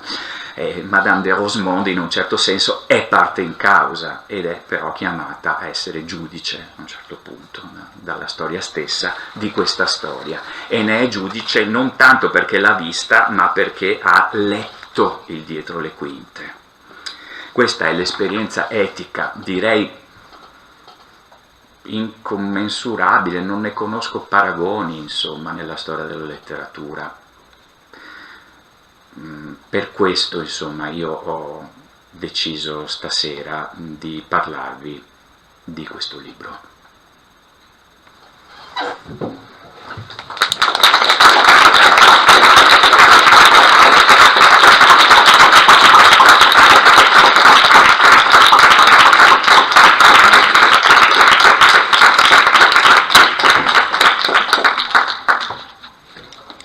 Benissimo, intanto la ringrazio molto per questa rilettura del celebre romanzo, e io chiedo subito se c'è qualche domanda, qualche curiosità da parte del pubblico, un intervento, qualche domanda.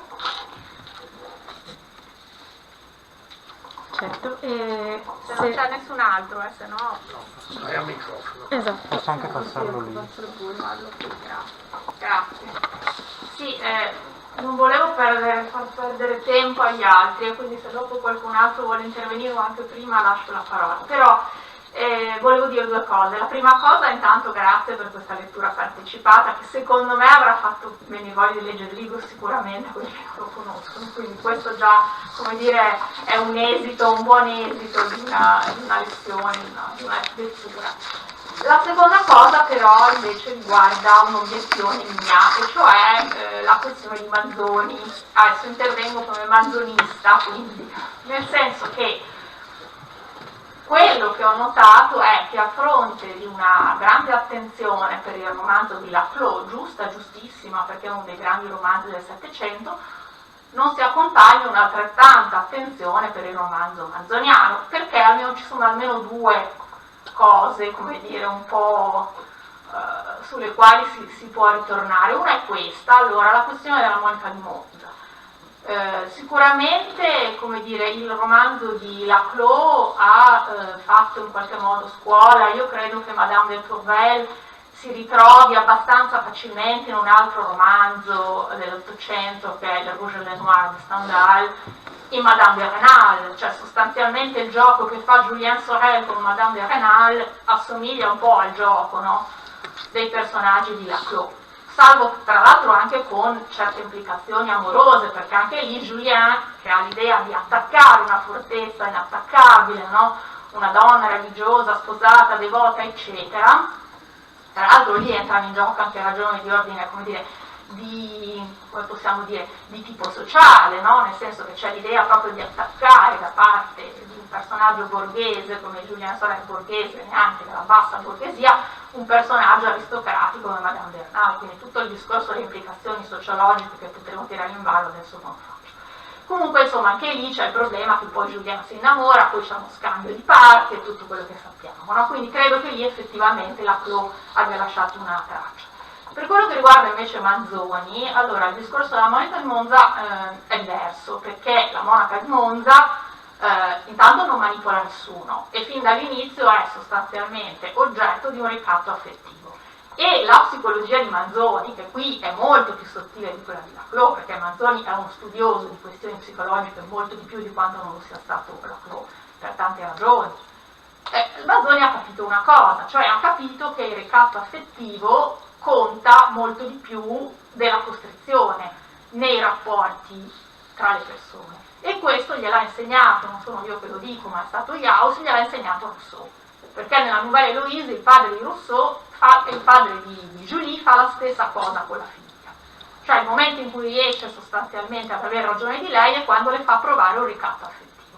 La forza di quel ricatto affettivo che sta all'origine del dramma di Gertrude si replica nel corso della sua storia, tant'è vero che succede lo stesso con Egidio, cioè Egidio riesce a sedurla proprio in virtù di una sorta di, come dire, ricatto affettivo col quale poi la tiene soggiogata, quindi qui la manipolazione non c'entra nulla.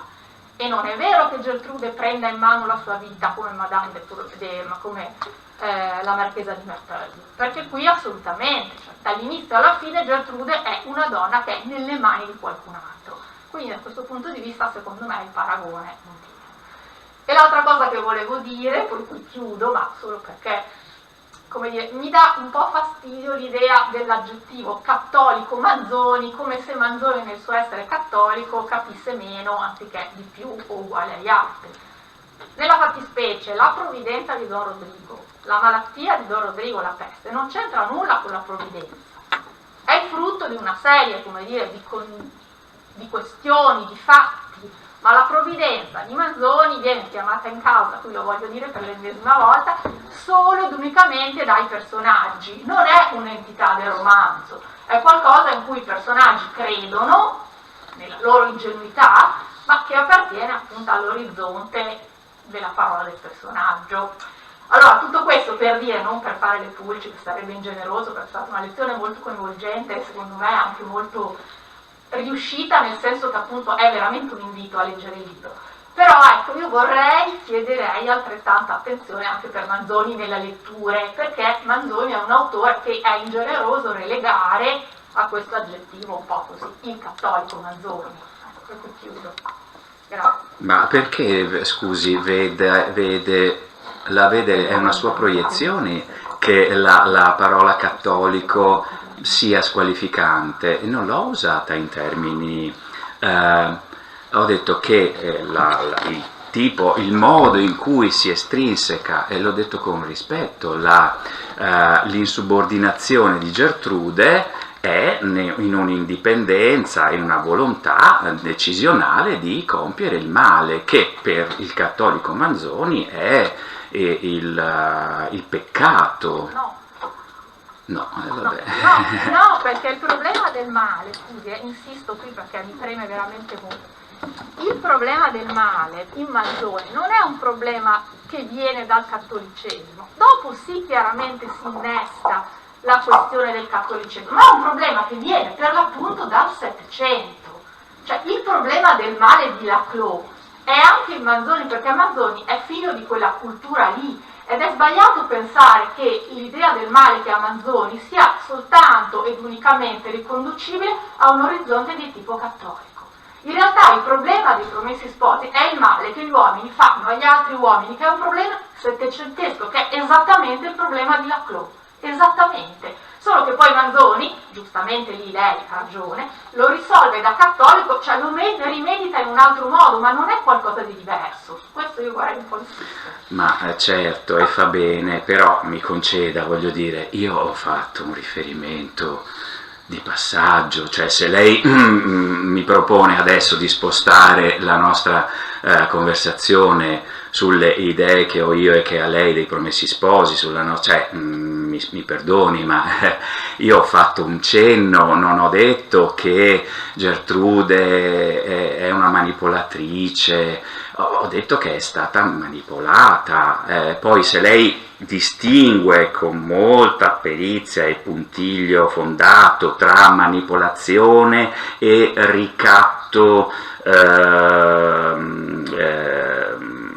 affettivo, cioè non capisco qual è il problema, nel senso cos'è lesa maestà verso Manzoni. Io ho lo grandissimo, cioè se lo cito e lo chiamo in causa è per fare dei paragoni di passaggio. È chiaro che ciascuno di questo paragone ha delle, come dire, funziona fino a un certo punto, è sostenibile fino a un certo punto, ci sono immense divergenze. Ho detto quale personaggio ci può venire in mente di qualcuno che nell'ombra della nostra letteratura agisce in maniera nascosta e non può estrinsecare un'eventuale sua ribellione in maniera aperta. Un personaggio femminile che a me viene in mente è Suor Gertrude. Non pretendeva di essere nient'altro che questa la proposta, cioè voglio dire, non mi sembra di aver detto qualcosa che non tiene conto naturalmente della attenzione manzoniana alla psicologia. Tra l'altro anche Laclos, dicono gli studiosi, viene e lo dichiara lui stesso dalla Nouvelle Héloïse, insomma, no? È un frutto della Nouvelle Héloïse, di una lettura, insomma, della Nouvelle Héloïse. Quindi mi accetta, è chiaro le sue obiezioni, mi stupisce un po' la veemenza con cui le fa, nel senso che non pretendeva di essere nient'altro che un riferimento a quello che è così, insomma, come vi dicevo, una figura che nella nostra letteratura, trovatasi in una situazione per qualche analogia, no, confrontabile con Madame de Merteuil, cioè un sistema sociale che non permette a una certa categoria di esseri umani, nella fattispecie le donne, di esprimere, realizzare, estrinsecare, attuare apertamente un proprio dissenso e una propria posizione sociale nei confronti appunto del sistema collettivo in cui vivono.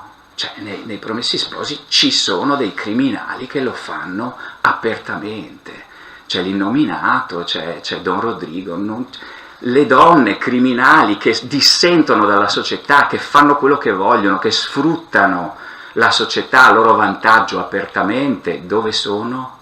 Cioè, alle donne è riservato questo luogo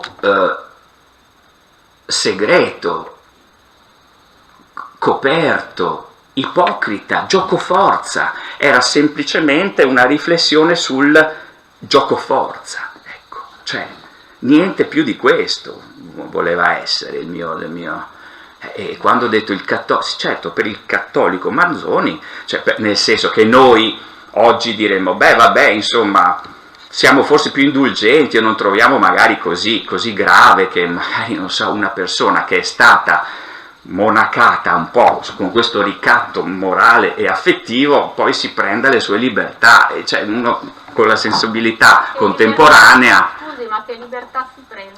No, di avere un amante. Ma non mi pare che sia una libertà, però.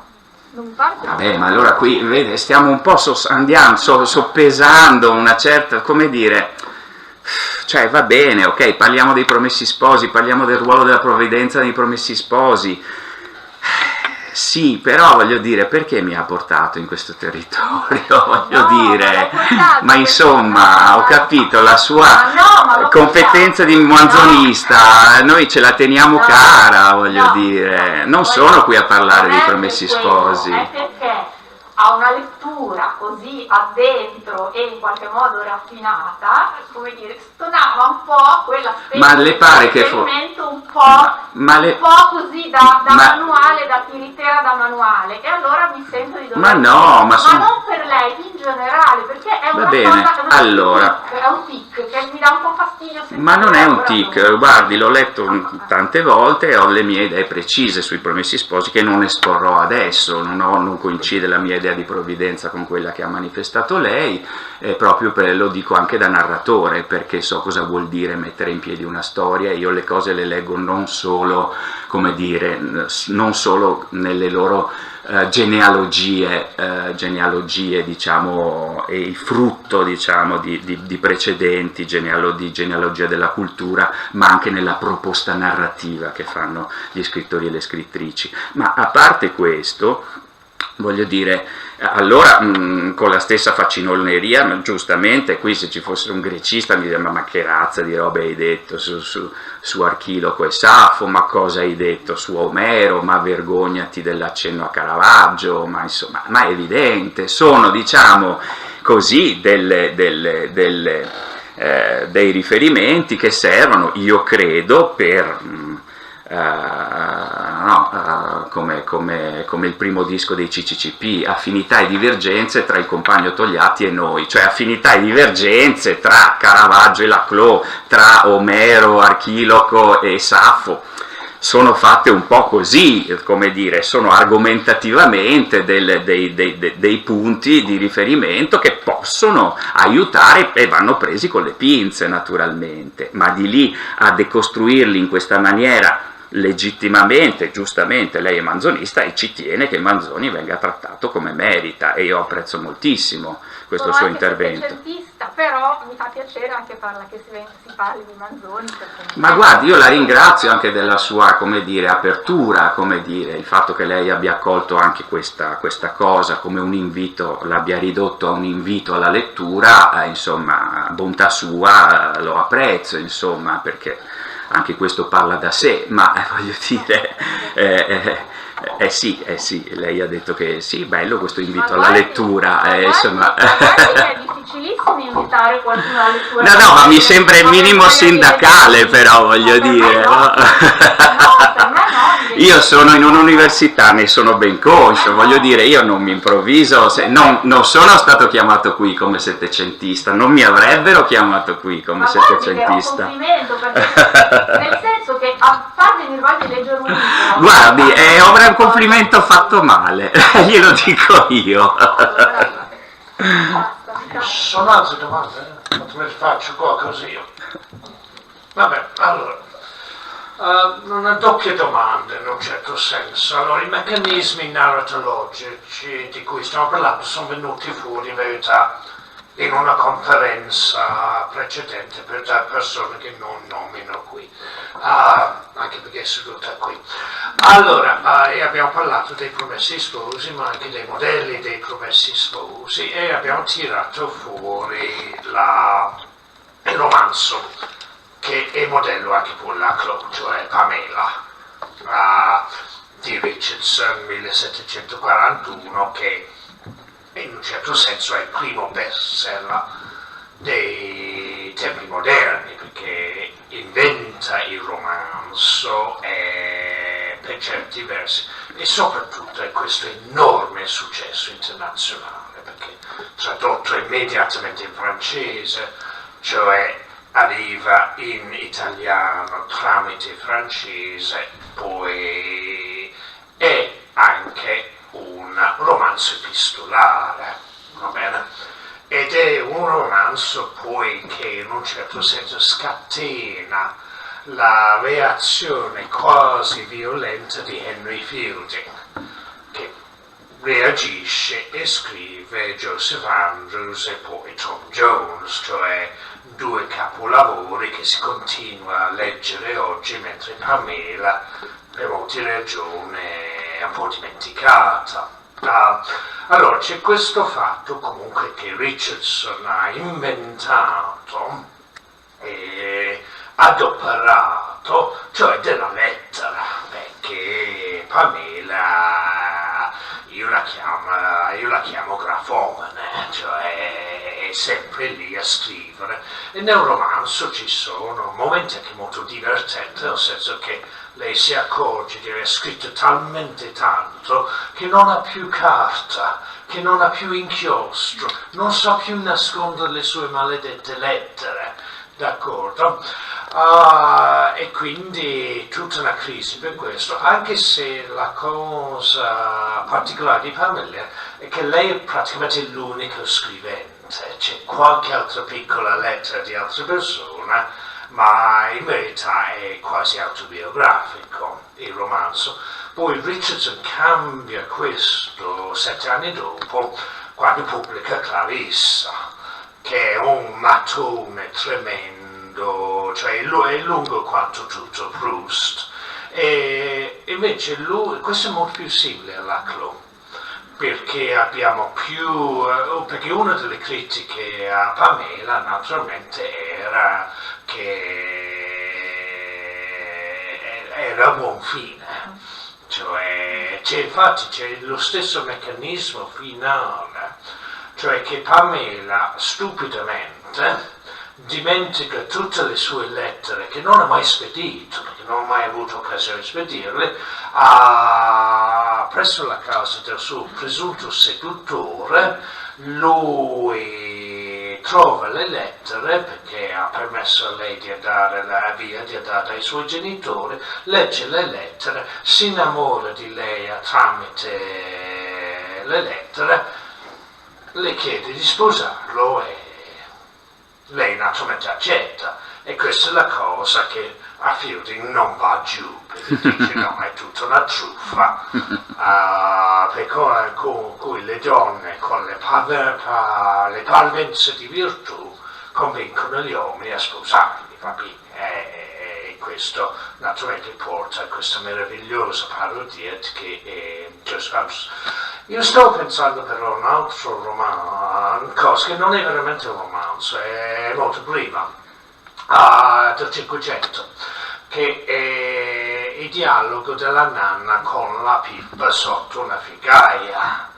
D'accordo, che abbiamo di Pietro Aretino, che secondo me è uno dei grandi scritti della letteratura italiana, testo pornografico per eccellenza, e anche se il tono è molto bonario, alcuni degli scherzi della nanna ai suoi, chiamiamoli clienti, sono feroci, e quindi non c'è tanta bontà in questo racconto di Aretino, e quindi però il meccanismo naturalmente è molto simile al romanzo epistolare, perché qui torniamo un po' a Manzoni, nel senso che in Manzoni abbiamo un narratore che io chiamerei a doppio strato, cioè lui, come Scott in Ivanhoe, utilizza il meccanismo, ho scoperto un antico manoscritto, va bene? E quindi la storia viene da qui e io lo traduco, ma chiaramente anche Manzoni, come il narratore di Scott, è un io narratore fittizio, cioè attenzione, cioè non è Manzoni che sta parlando, è un narratore che ci dice che ci sta raccontando la storia del manoscritto, e quindi i personaggi sono quasi a tre distanze, mentre il romanzo epistolare cambia questo discorso perché non c'è narratore, c'è la realtà fisica del romanzo. E tanto per dare un altro esempio moderno del testo che poi compare come oggetto fisico, Diario di Bridget Jones, cioè alla fine, e anche nella pellicola, cioè Mark Darcy, e naturalmente Bridget Jones è solo una rielaborazione di Orgoglio e Pregiudizio, scopre il diario di Bridget, legge dentro e poi corre fuori e si copre un uomo. Allora arriva una mia domanda. La nanna che racconta la Pippa, la Chloe, Pamela, va bene? Una cosa che è stato notato nei romanzi di Jane Austen è che Jane Austen non ci dà mai una scena in cui ci sono due uomini soli che parlano insieme. C'è sempre una donna presente in qualche modo, e poi i discorsi maschili solitamente sono almeno. Qui invece abbiamo uomini che si inventano discorsi di donna. Ma quanto possono essere realistici secondo lei? Non ne ho la minima idea, cioè nel senso che qui naturalmente è una delle prestazioni, anche queste, della letteratura, insomma, cioè il trascendere se stessi, il non... La letteratura, secondo me, è un cane che fa miau, è un gatto che fa bau, cioè è una prestazione della parola che non è costretta a dichiarare le proprie condizioni, quindi che può trascendere le proprie condizioni, e questo secondo me è fondamentale anche oggi, dove vedo un ritorno legittimo, ma anche secondo me molto discutibile, non dico pericoloso, della esclusiva gestione della parola come espressione diretta, o comunque detenzione, nel senso che io detengo, ho il potere in quanto detengo la mia condizione, quindi detengo con esclusività la parola che parla della mia condizione. Mentre se c'è qualcosa che ci ha consegnato la letteratura, è la possibilità di trascendere la propria condizione, cioè nella banale situazione in cui una scrittrice fa parlare degli uomini, un favolista fa parlare degli animali, per cui cioè, già nei primi... espressioni, insomma, Esopo mette in bocca delle parole degli animali, si trascende come essere umano. Lo stesso fa Jack London in Zana Bianca e in cos'è, White Fangs, e le richiamo Call of the Wild, no? Le richiamo della... La fattoria degli animali. Sì, cioè quel trascendere la propria condizione, sia sessuale che di specie, che di classe sociale, no?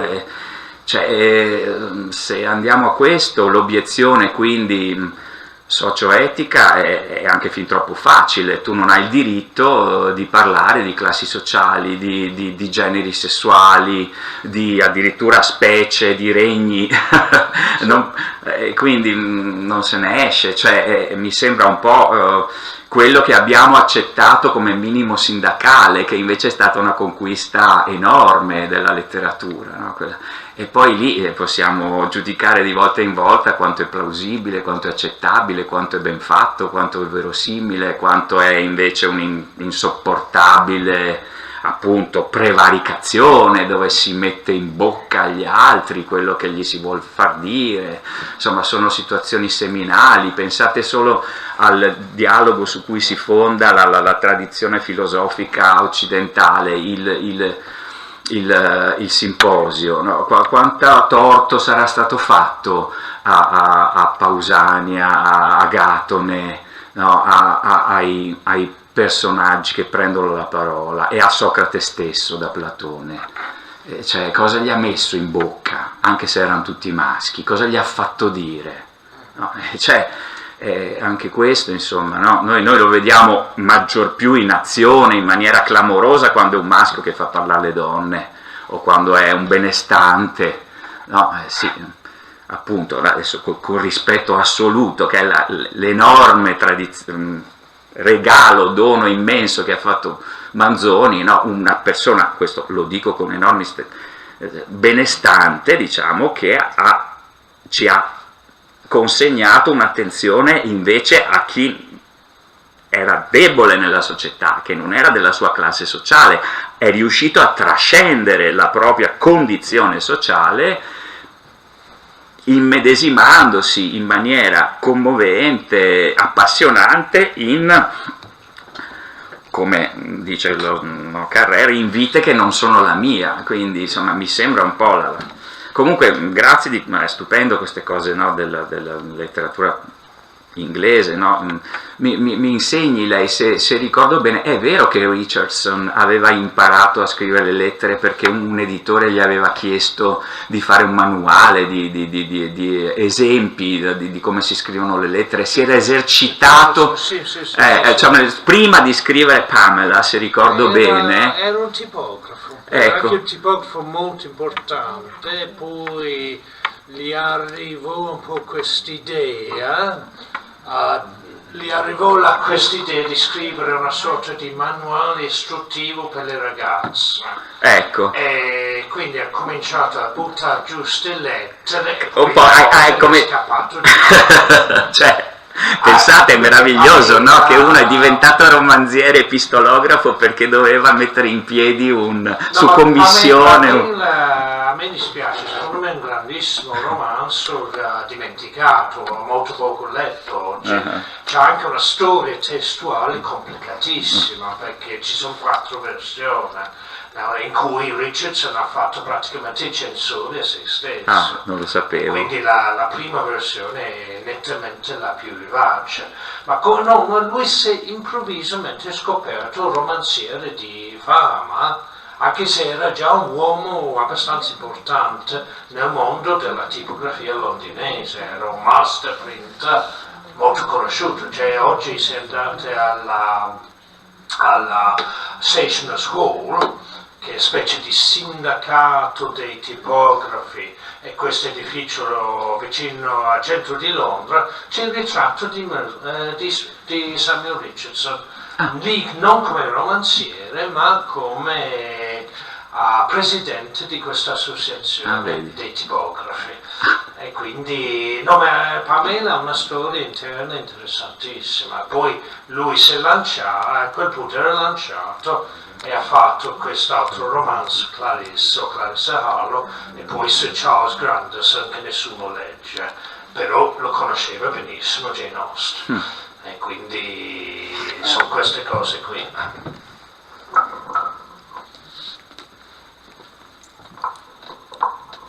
Grazie mille per questi interventi. Io credo che una lezione, una conferenza appunto nello spirito, possiamo dire di 13 libri, è anche questo, quindi sicuramente arrivare a più persone possibili, a un pubblico quanto più ampio e eterogeneo. Infatti quando era stato pensato questo corso è stato pensato anche per questo, e personalmente sicuramente ricavo degli spunti ulteriori alla lettura che avevo fatto in un primo momento del romanzo di Choderlos de Laclos, e credo che sia stato anche interessante affrontarlo in una maniera, in alcuni punti della lezione ibrida, quindi un'analisi del testo intercalata anche dei momenti performativi, quindi una rilettura del testo che sappiamo che deve essere sempre al centro di una conferenza, di una lezione. Ecco, personalmente credo che possa essere anche condiviso da più persone, questo è stato molto interessante, quindi proprio entrare a contatto con il testo, recuperare alcune delle sue pagine più belle, più celebri e sentirle dal vivo, quindi non riferirsi al testo solamente come fosse un'entità, ecco, distante da noi, astratta, ma riascoltarlo qui dal vivo. So che è anche abbastanza tardi, è stata una lezione, una conferenza molto ricca.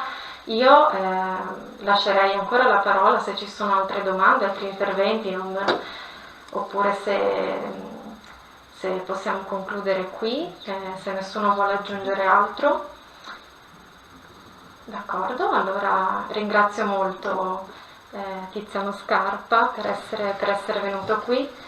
Ringrazio tutti voi per essere intervenuti. Vi ricordo il prossimo incontro la prossima settimana, il 10 febbraio, dove parleremo della critica del testo con Giorgio Ziffer e Lucia Castaldi. Grazie.